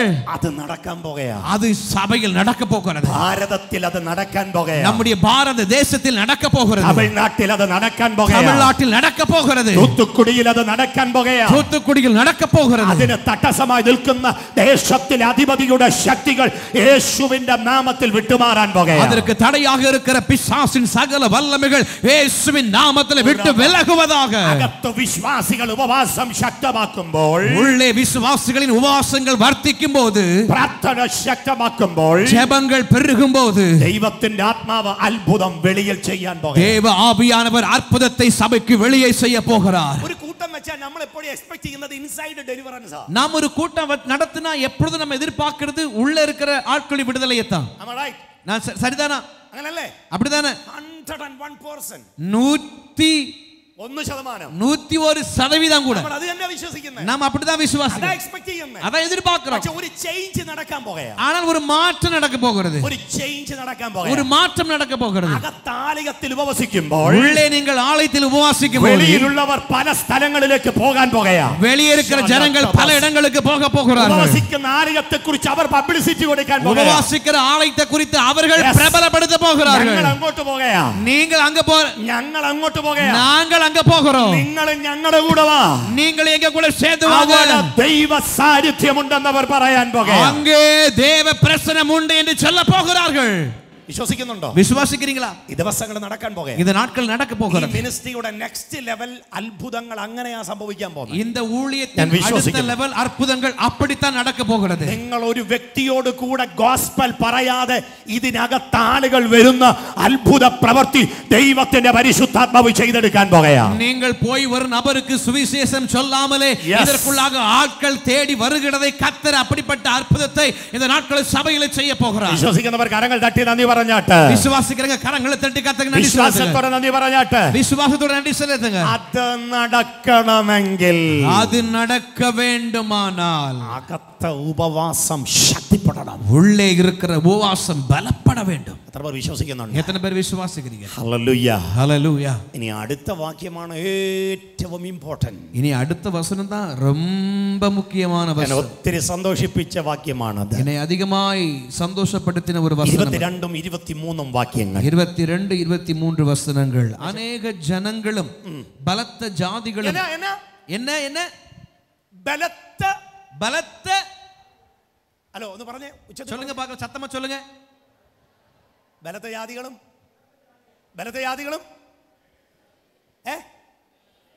വിശ്വാസം ഉണ്ടോ? விசுவாசிக்கிறீங்களா? എന്താ ദൈവം പറയുന്നേ? ஆண்டவர் என்ன சொல்றாரு? അനവധി ജനവും அநேக ஜனங்களும் ബലത്ത ജാതികളും powerful nations will come here. பலத்த ஜாதிகள் தேவனிடத்தில் வருவார்கள். പാസ്റ്റർ സൊസൈറ്റിയിലെ ഹൈ ലെവലിലുള്ളവർ ആലയത്തിൽ വന്ന് ആരാധിക്കാൻ പോകുകയാണ്. சமுதாயத்திலே ஹை லெவல்ல உன்னதங்களில் இருக்கிறவர்கள் ஆலயத்திற்குள் வந்து ஆராதிக்க போகிறார்கள். பிரதர் சிஸ்டர், சகோதரனே சகோதரியே, സ്വപ്നം കാണണം. அதை நீங்க கனவு காணுங்க. ദർശനം കാണണം. தரிசனத்தை பார்க்க வேண்டும். നിങ്ങളുടെ കമ്പനിയിലെ ബോസ് നിങ്ങളുടെ റൈറ്റ് ഹാൻഡ് സൈഡിൽ ഇവിടെ വന്നിരുന്ന് ദൈവത്തെ ആരാധിക്കുന്നത് സ്വപ്നം കാണണം. நீங்க வேலை செய்யற கம்பெனியின் பாஸ் உங்க கூட வந்து உங்க கூட உட்கார்ந்து ஆலயத்தில் ஆராதிக்கிறத கற்பனை பண்ணி பாருங்க. സിസ്റ്റർ, சகோதரி, നിങ്ങൾ സ്വപ്നം കാണണം. நீங்கள் கனவு காண வேண்டும். നിങ്ങൾ ജോലി ചെയ്യുന്ന സ്ഥാപനത്തിലെ വ്യക്തി നിങ്ങളോട് കൂടെ വന്നിരുന്ന് ആരാധിക്കുന്നത് സ്വപ്നം കാണണം. நீங்கள் வேலை செய்கிற ஸ்தாபனத்தின் நபர் உங்களோடு கூட அமர்ந்து ஆண்டவரை ஆராதிப்பதை கனவு பார்க்க வேண்டும். നിങ്ങൾ സ്വപ്നം കാണണം. சகோதரன், நீங்கள் கனவு காண வேண்டும். തൂത്തുക്കുടിയിലെ ഏറ്റവും വലിയ ബിസിനസ്സുകാർ ഇതിനകത്ത് വന്നിരുന്ന് ദൈവത്തെ ആരാധിക്കുന്നത് സ്വപ്നം കാണണം. தூத்துக்குடி பட்டணத்திலே மிக உன்னத பிசினஸ்மேன்கள் உங்களோடு கூட வந்து தேவ ஆலயத்தில் ஆராதிப்பதை நீங்கள் கனவு காண வேண்டும். പ്രിയ മകളെ, தேவ மகளே, നീ സ്വപ്നം കാണണം. நீ கனவு காண നീ வேண்டும். പഠിക്കുന്ന സ്ഥാപനത്തിലെ പ്രിൻസിപ്പൽ നിന്റെ കൂടെ വന്നിരുന്ന് ഇവിടെ ഇരുന്ന് ദൈവത്തെ ആരാധിക്കുന്നത് സ്വപ്നം കാണണം. படிக்கிற ஸ்தாபனத்தின் பிரின்சிபல் உன்னோடு கூட வந்து அமர்ந்து ஆண்டவரை ஆராதிக்கிற காட்சியை நீ சொப்பனம் பார்க்க வேண்டும். വിശ്വാസം ഉണ്ടോ? விசுவாசிக்கிறீங்களா? ഇത് ഞാൻ പറയുന്നതല്ല, இது நான் சொல்றதில்ல. ദൈവത്തിന്റെ ആത്മാവ് വിളിച്ചു പറയുകയാണ്. தேவ ஆவியானவர் சொல்லுகிறார். എന്നാ പറയുന്നേ? என்ன சொல்லுகிறார்? ബലത്ത ജാതികൾ. பலத்த ஜாதிகள். ലോകത്തിലെ ഏറ്റവും വലിയ ബലത്ത ജാതി ഏതാ? உலகத்தில் மிகப்பெரிய பலத்த ஜாதி எது? சொல்லுங்க, வചனாடிസ്ഥാനத்தில் சொல்லுங்க. வேதத்தின் அடிப்படையில் சொல்லுங்க பார்க்கலாம். யூதர்கள். அந்த யூதர்களோட இது പറയുന്നേ.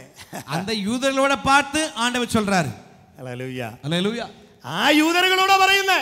அந்த யூதர்களை பார்த்து சொல்கிறார், ബലത്ത ജാതികൾ ഇനിയും വരാൻ പോകുകയാ. பலத்த ஜாதிகள் இன்னும் வர இருக்கிறார்கள். വിശ്വാസം ഉണ്ടോ? விசுவாசிக்கிறீங்களா? നടക്കും. அது நடக்கும். എവിടെ നടക്കും? எங்க நடக்கும்? പണിത ആലയത്തിൽ നടക്കും. கட்டப்பட்ட ஆலயத்தில் എവിടെ നടക്കും? எங்கே நடக்கும்? ഉപവാസമുള്ള ആലയത്തിൽ നടക്കും. உபவாசிக்கிற ஆலயத்தில் நடக்கும். എവിടെ നടക്കും? எங்கே நடக்கும்? ഒരുമനപ്പെട്ട് പ്രാർത്ഥിക്കുന്ന ആലയത്തിൽ നടക്കും. ஒருமனப்பட்டு ஜெபிக்கிற ஆலயத்தில் நடக்கும். ഈ 69ാം ദിവസം പ്രാർത്ഥനാ സമയത്ത് ദൈവത്തിന് സഭയോട് തരാനുള്ള ദൂതാണിത്. 69ാം நாள் இந்த விசேஷ ஜெப கூட்டத்திலே கர்த்தர் தேவ ஜனங்களுக்கு தருகிற வார்த்தை தான் இது. ബലത്ത ജാതികൾ. വായി തുറന്ന് പറഞ്ഞാട്ട്, வாயை திறந்து சொல்லுங்க, ബലത്ത ജാതികൾ എന്റെ സഭയിൽ വരാൻ പോകുകയാണ്. பலத்த ஜாதிகள் சபையில வர போறாங்கன்னு சொல்லுங்க. അടുത്തിരിക്കുന്നവർക്ക് കൈ കൊടുത്ത് പറഞ്ഞാട്ട്, பக்கத்துல இருக்கிற கை கொடுத்து சொல்லுங்க, ബലത്ത ജാതികൾ നമ്മുടെ സഭയിൽ വരാൻ പോകുകയാണ്. பலத்த ஜாதிகள் நம்முடைய சபையில வர போறாங்க. സന്തോഷമായി പറഞ്ഞാട്ട്, சந்தோஷத்தோட சொல்லுங்க. രണ്ടുപേരോട് പറഞ്ഞാട്ട്, ரெண்டு பேர்கிட்ட சொல்லுங்க, ബലത്ത ജാതികൾ നമ്മുടെ സഭയിൽ വരാൻ പോകുന്നു. பலத்த ஜாதிகள் நம்முடைய சபையில வர போகிறார்கள். വിശ്വസിക്കുന്നവർ കരങ്ങൾ തട്ടി ദൈവത്തിന് നന്ദി പറഞ്ഞാട്ട്, விசுவாசிக்கிறவங்க கைகளை தட்டி கர்த்தருக்கு நன்றி செலுத்துவோம். Hallelujah, hallelujah. ബലത്ത ജാതികൾ ഇനിയും വരും. பலத்த ஜாதிகள் இனியும் வருவார்கள். അടുത്ത വാക്യം നോക്കൂ, 23ാമത്തെ വാക്യം. இனி 23வது வசனத்தை பாருங்க பார்க்கலாம். അത് வாയിക്കുമ്പോൾ നിങ്ങളുടെ മനസ്സിലോട്ട പിക്ചർ വരണം. இந்த வசனத்தை வாசிக்கும் போது நீங்கள் உங்க மனசுல இந்த வாசிக்கிற வசனத்தை கற்பனை பண்ணி பார்க்கணும். വായിക്കൂ. வாசிக்கிறேன். அந்நாட்களில் യെസ്, பலவித பாஷைக்காரராகிய புறஜாதியாரில் 10 மனுஷர் ஒரு யூதனுடைய வஸ்திர தொங்கலை பிடித்துக் கொண்டு தேவன் உங்களோட இருக்கிறார் என்று கேள்விப்பட்டோம், ஆகையால் உங்களோட கூட போவோம் என்று சொல்லி அவனை பற்றி கொள்வார்கள் என்று சேனைகளின் கர்த்தர் சொல்கிறார்.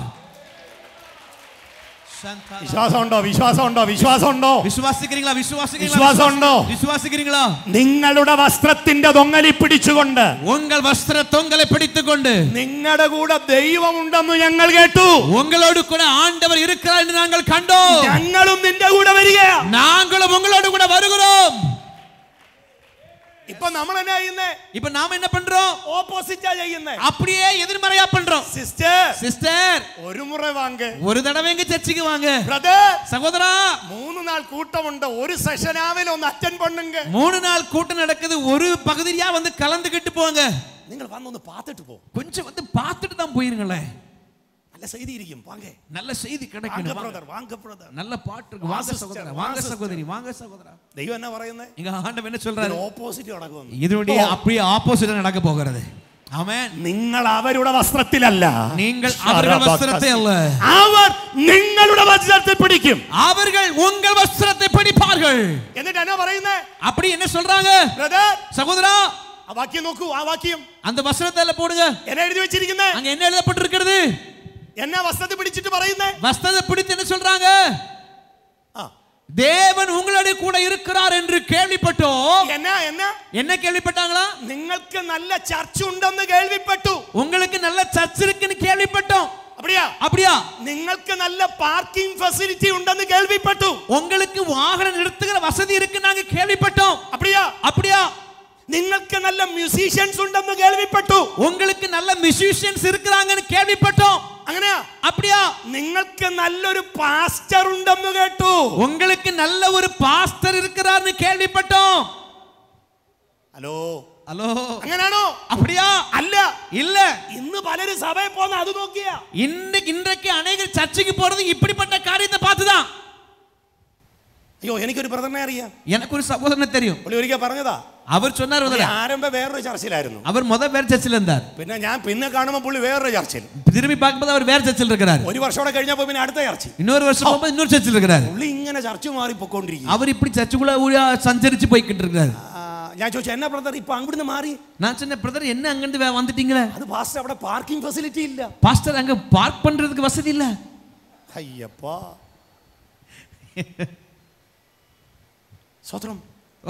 ഒരു ചർച്ചിൽ അറ്റൻഡ് ചെയ്യേണ്ട യോഗ്യത പാർക്കിംഗ് ഫെസിലിറ്റിയാ? ஒரு சர்ச்சில் கலந்துக்கிறதுக்கான தகுதி என்பது அங்க பார்க்கிங் வசதியை பார்த்தா നോ, இல்ல. എന്താ അവര് പറഞ്ഞേ? அவங்க என்ன சொல்றாங்க? ഉറക്കെ വായിച്ചേ. மறுபடியும் வாசிக்க. எல்லாரும் சேர்ந்து வாசிக்க பார்க்கலாம்.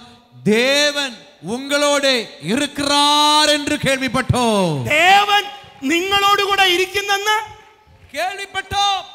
ഫേസ്ബുക്കിൽ വായിച്ചെന്നല്ല. தேவன் உங்களோட கூட இருக்கிறார் நாங்க Facebookல வாசிச்சோம்னு சொல்லல. പിന്നെ அப்பள നമുക്കൊരു കേൾവി കിട്ടി. நாங்க கேள்விப்பட்டோம். ഹല്ലേലൂയ, ஹalleluya. എത്ര പേർ വിശ്വസിക്കുന്നുണ്ട്? இது எத்தனை பேர் விசுவாசிக்கிறீங்க? ബ്രദർ, നിങ്ങളെ കണ്ടിട്ട് വസ്ത്രത്തെ പിടിച്ചിട്ട് പറയണം. சகோதரர், உங்களை பார்த்து வஸ்திரத்தை பிடித்து சொல்லணும், നിങ്ങളുടെ ചർച്ചിൽ ദൈവ സാന്നിധ്യമുണ്ടെന്ന് ഞാൻ കേട്ടു. உங்கள் சபையில் தேவ பிரசன்னம் இருக்கிறது என்று கேள்விப்பட்டோம். ആ സഭ എനിക്കും വേണം. அந்த சபை எங்களுக்கு வேண்டும். ആ സഭയ്ക്കകത്ത് ഞാനും വരും. அந்த சபைக்குள்ளாக நானும் வருவேன். വിശ്വസിക്കുന്ന ബ്രദർ, விசுவாசிக்கிற சகோதரா, നടക്കാൻ പോകുകയാ. இது நடக்க போகுது. ഒരാളുടെ വസ്ത്രത്തിൽ എത്ര പേരാ പിടിച്ചേ? ஒரு ஆள் வஸ்திரத்தை எத்தனை பேர் பிடிச்சாங்களா? 10 பேர். ഇപ്പൊ സഭയിൽ എത്ര വിശ്വാസികളുണ്ട്? இப்ப சபையில் எத்தனை விசுவாசிகள் உண்டு பாஸ்டர்? 600 into 10. 600 பெருக்கல் 10 போட்டு பாருங்க.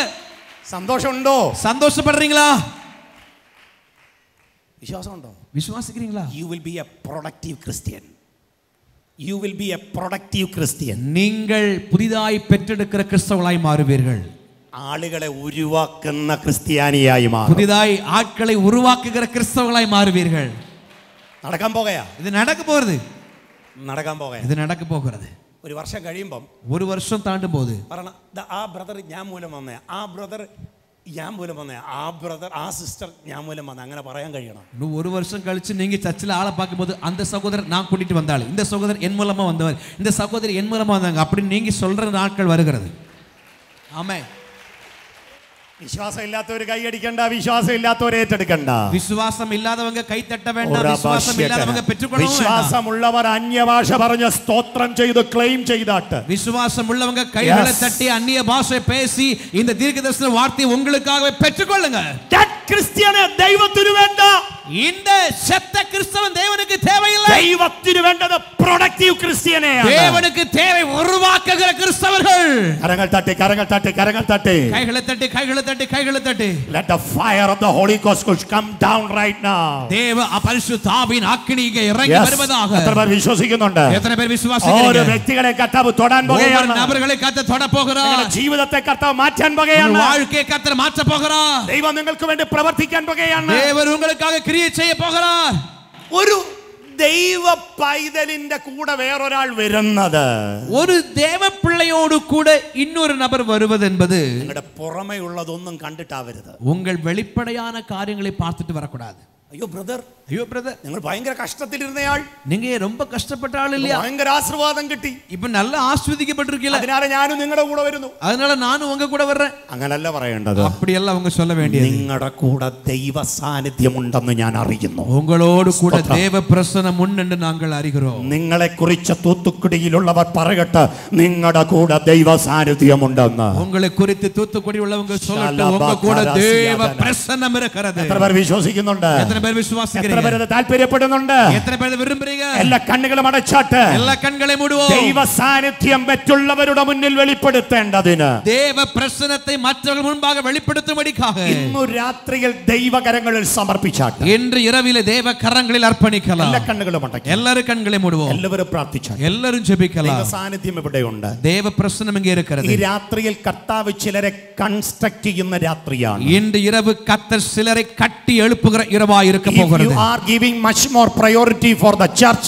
and for the construction of the church, இந்த நாட்களிலே நீங்கள் உங்கள் முக்கியத்துவத்தை சபைக்கும் சபையை கட்டி எழுப்புகிற பணிக்கு நீங்கள் கொடுப்பீர்களானால் you will be a productive Christian. நீங்கள் உருவாக்குகிற கிறிஸ்தவர்களாய் And மாறுவீர்கள். your church will be a mother church. உங்கள் சபை தாய் சபையாய் மாறிவிடும். എല്ലാവരും പ്രാർത്ഥിച്ചാട്ടെ. எல்லாரும் എല്ലാ ஜெபிக்கலாம். കണ്ണുകളും അടച്ചാട്ടെ. எல்லாரும் கண்களை மூடுவோம். വിശ്വാസത്തോടെ പ്രാർത്ഥിച്ചാട്ടെ. விசுவாசத்தோடு ആരും ஜெபிக்கலாம். മൗനമായിരിക്കരുത്. யார் மௌனமா இருக்க നിങ്ങളുടെ வேண்டாம். പേഴ്സണൽ ആയ വിഷയം എല്ലാം മാറ്റി വെക്കുക. உங்கள் தனிப்பட்ட ஜெப குறிப்பெல்லாம் ஒதுக்கி வச்சிருங்க. இப்போ അത് ദൈവം ചെയ്യുന്നേ. அத ஆண்டவர் செய்வார். ആരും പേഴ്സണൽ വിഷയത്തിന് പ്രാർത്ഥിക്കരുത്. இப்ப யாரும் உங்க தனிப்பட்ட காரியத்துக்காக ஜெபிக்காதீங்க. സഭയ്ക്ക് മാത്രം പ്രാർത്ഥിക്കുക. இப்ப சபைக்காக மட்டும் ஜெபம் பண்ணுங்க. എല്ലാ കണ്ണുകളും അടച്ചാട്ടെ. எல்லாரும் கண்களை மூடுவோம். പ്രാർത്ഥിച്ചാട്ടെ. കർത്താവേ, ஜெபிக்கலாம். ஆண்டவரே, എന്റെ കൂടെ ചിലർ ദൈവസഭയ്ക്കകത്ത് വരുവാൻ ഇടവരണം. என்னோடு கூட சிலர் தேவ சபைக்குள்ளாக வருவதற்கு கிருபை செய்யும் ஆண்டவரே. അതിന്റെ തടസ്സങ്ങൾ മാറണം. அதற்கு தடைகள் விலகட்டும். എല്ലാ കണ്ണുകളും അടച്ചാട്ടെ. எல்லா கண்களும் വിശ്വാസത്തോടെ പ്രാർത്ഥിച്ചാട്ടെ. விசுவாசத்தோடு ദൈവ ஜெபிக்கலாம். സാന്നിധ്യം ഇറങ്ങപ്പെടുകയാ. தேவ பிரசன்னம் இறங்குகிறது. ദൈവ ശക്തി ഇവിടെ വെളിപ്പെടുകയാ.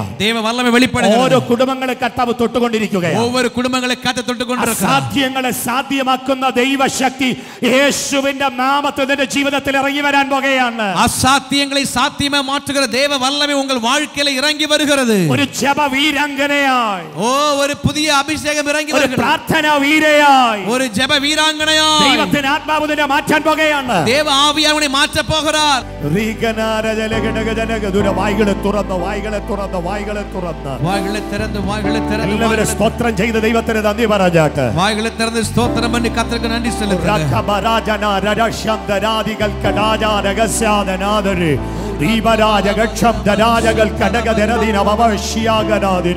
എല്ലാ പ്രതികൂലങ്ങളും മാറിപ്പോകുകയാണ്. எல்லா எதிர்ப்புகள் விலகுகிறது. എല്ലാ ബന്ധനങ്ങളും തകരപ്പെടുകയാണ്. எல்லா கட்டுகள் உடைகிறது. ദൈവ സാന്നിധ്യം ദൈവസഭയ്ക്കകത്ത് വെളിപ്പെടുകയാണ്. தேவ பிரசனம் தேவ சபைக்குள்ளாக வெளிப்படுகிறது. ബലത്ത ജാതികൾ பலத்த ஜாதிகள் ബലത്ത ജാതികൾ பலத்த ஜாதிகள் ബലത്ത ജാതികൾ பலத்த ஜாதிகள் ദൈവസഭയ്ക്കകത്ത് കടന്നു വരുന്നത് സ്വപ്നം കാണട്ടെ. தேவ சபைக்குள்ளாக வருகிற காட்சியை பாருங்கள். അത് നടക്കാൻ പോകുകയാണ്. அது நடக்க போகிறது. 2018 ദൈവസഭ കത്തി ജ്വലിക്കുന്ന വർഷമാ. தேவ சபை பற்றி பிரகாசிக்கிற ஆண்டா இருக்க போகிறது.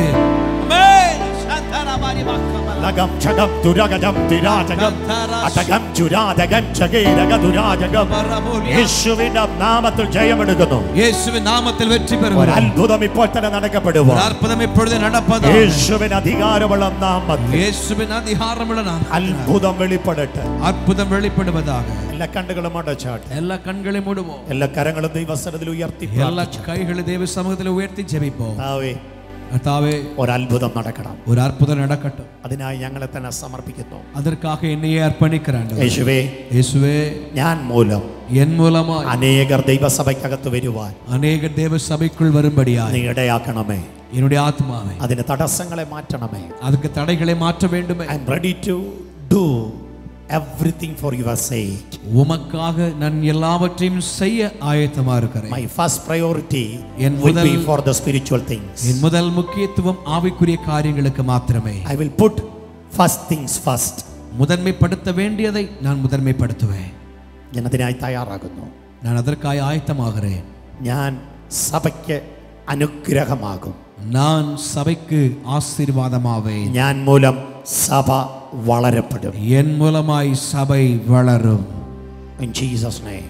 യേശുവിൻ നാമത്തിൽ കരങ്ങൾ തട്ടി ദൈവത്തിന് നന്ദി പറഞ്ഞാട്ടെ. കൈകളെ തട്ടി കർത്തർക്ക് നന്ദി സെലുത്തുന്നു. കരങ്ങൾ തട്ടി എല്ലാവരും നന്ദി പറഞ്ഞാട്ടെ. ശക്തിയോടെ കരങ്ങൾ തട്ടി നന്ദി പറഞ്ഞാട്ടെ. കൈകളെ തട്ടി കർത്തർക്ക് ബലത്തോടെ നന്ദി സെലുത്തുவோம்.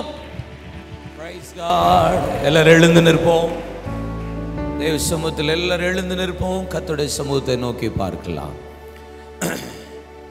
இந்த இரவு ஆண்டவர் என்னோடு இடைப்பட்டிருக்கிறார். நம் திருச்சபையோடு இடைப்பட்டிருக்கிறார். ஆமென் சொல்லுங்களேன். பலத்த ஜாதிகள் வரப்போகிறது. ஆமென்.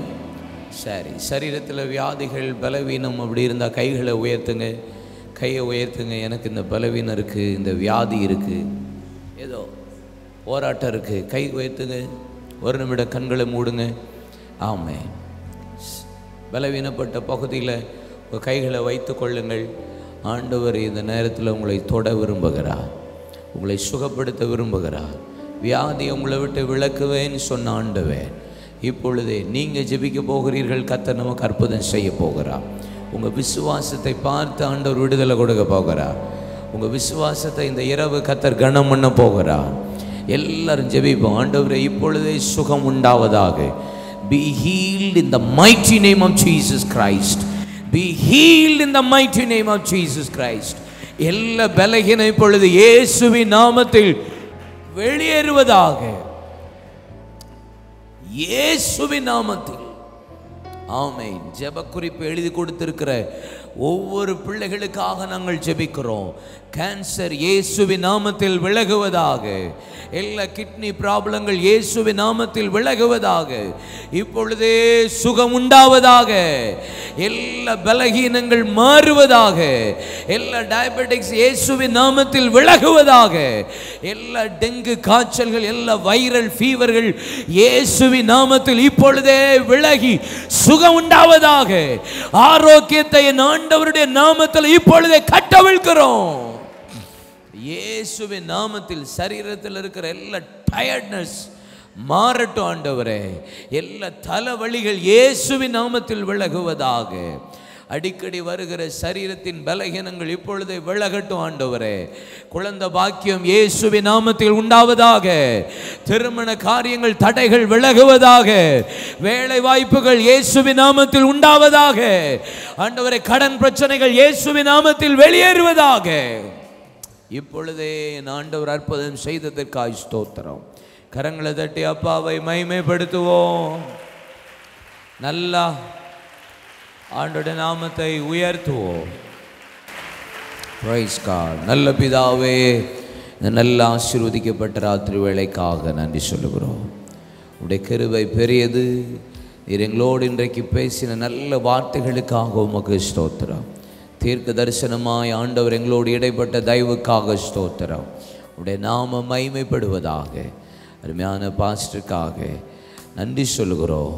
உடைய மகனை நீர் பயன்படுத்தினீர், அதற்காக ஸ்தோத்திரம். அந்த ஒவ்வொருவரோடு இடைப்பட்ட நன்றி செலுத்துகிறோம் ஆண்டவரே. கர்த்தருடைய ஆவியானவர் எங்கள் மத்தியில் வெளிப்பட்டு நாளை ஆராதனை, நாளை மாலை கூட்டத்தை எங்களுக்கு ஆசீர்வதித்து தருவீராக. போகும்போது கர்த்தருடைய பாதுகாப்பு ஒவ்வொருவரோடு கூட இருப்பதாக. இயேசுவின் நாமத்தில் ஜெபிக்கிறோம் பிதாவே. சொல்லுவோம் இணைந்து, என் ஆத்துமாவே, என் ஆத்துமாவே கர்த்தர் செய்த சகல வாரங்களையும் மறவாதே. ஆமென். அல்லேலூயா, அல்லேலூயா. யெகோவா ஈரே. ஜெபம் ஜெபம் ஜெபம், துதி துதி, ஆராதனை ஆராதனை, புதுப்பாடல் புதுப்பாடல், யுத்தம் யுத்தம், எழுப்புதல் எழுப்புதல், உத்தரவாதம் உத்தரவாதம், ஐக்கியம் ஐக்கியம் ஐக்கியம். நம் சபை நிகழ்வுகள். கிருபையில் களிகூறுவோம். திங்கள் முதல் சனிக்கிழமை வரை காலை 5:30 மணி முதல் 6:30 மணி வரை. முழங்கால் யுத்தம் திங்கள் முதல் வெள்ளிக்கிழமை வரை காலை 10 மணி முதல் 12 மணி வரை. வாலிப பெண்கள் கூடுகை 2ஆம் சனிக்கிழமை மாலை 5:30 மணி முதல் இரவு 7:30 மணி வரை. பெண்கள் ஐக்கியம் 4ஆம் சனிக்கிழமை காலை 10 மணி முதல் மதியம் 1 மணி வரை. இயேசுவோடு 1 மணி நேரம் திங்கள் முதல் வெள்ளிக்கிழமை வரை மாலை 7 மணி முதல் இரவு 8 மணி வரை. நானும் என் வீட்டாரும் குடும்ப ஆசீர்வாத கூடுகை செவ்வாய்க்கிழமை தோறும் மாலை 7 மணி முதல் இரவு 8:30 மணி வரை. யாக்கோபின் யுத்தம் ஆண்கள் ஐக்கியம் புதன்கிழமை தோறும் இரவு 10 மணிக்கு. தீமோத்தேயு வாலிப ஐக்கியம் 2வது சனிக்கிழமை மாலை 5:30 மணி முதல் 7:30 மணி வரை. வேத பாடக்கூடுகை புதன்கிழமை தோறும் மாலை 7 மணிக்கு. பெருமீச்சு இரவு ஜெபம் 2ஆம் வெள்ளிக்கிழமை இரவு 10 மணிக்கு. எக்காலம் 12 மணி நேரம் துதி ஆராதனை தினமும் காலை 8 மணி முதல் இரவு 8 மணி வரை. ஞாயிறு ஆராதனை காலை 9 மணிக்கு. உபவாச ஜெபம் முதல் சனிக்கிழமை காலை 9 மணிக்கு. இயேசுவை உயர்த்துவோம் மாதத்தின் முதல் சனிக்கிழமை மாலை 6:30 மணிக்கு. 24 மணி நேர ஜெப உதவிக்கு அழைக்க வேண்டிய அலைபேசி எண் 9500373818. தொலைபேசி எண் 0461310232.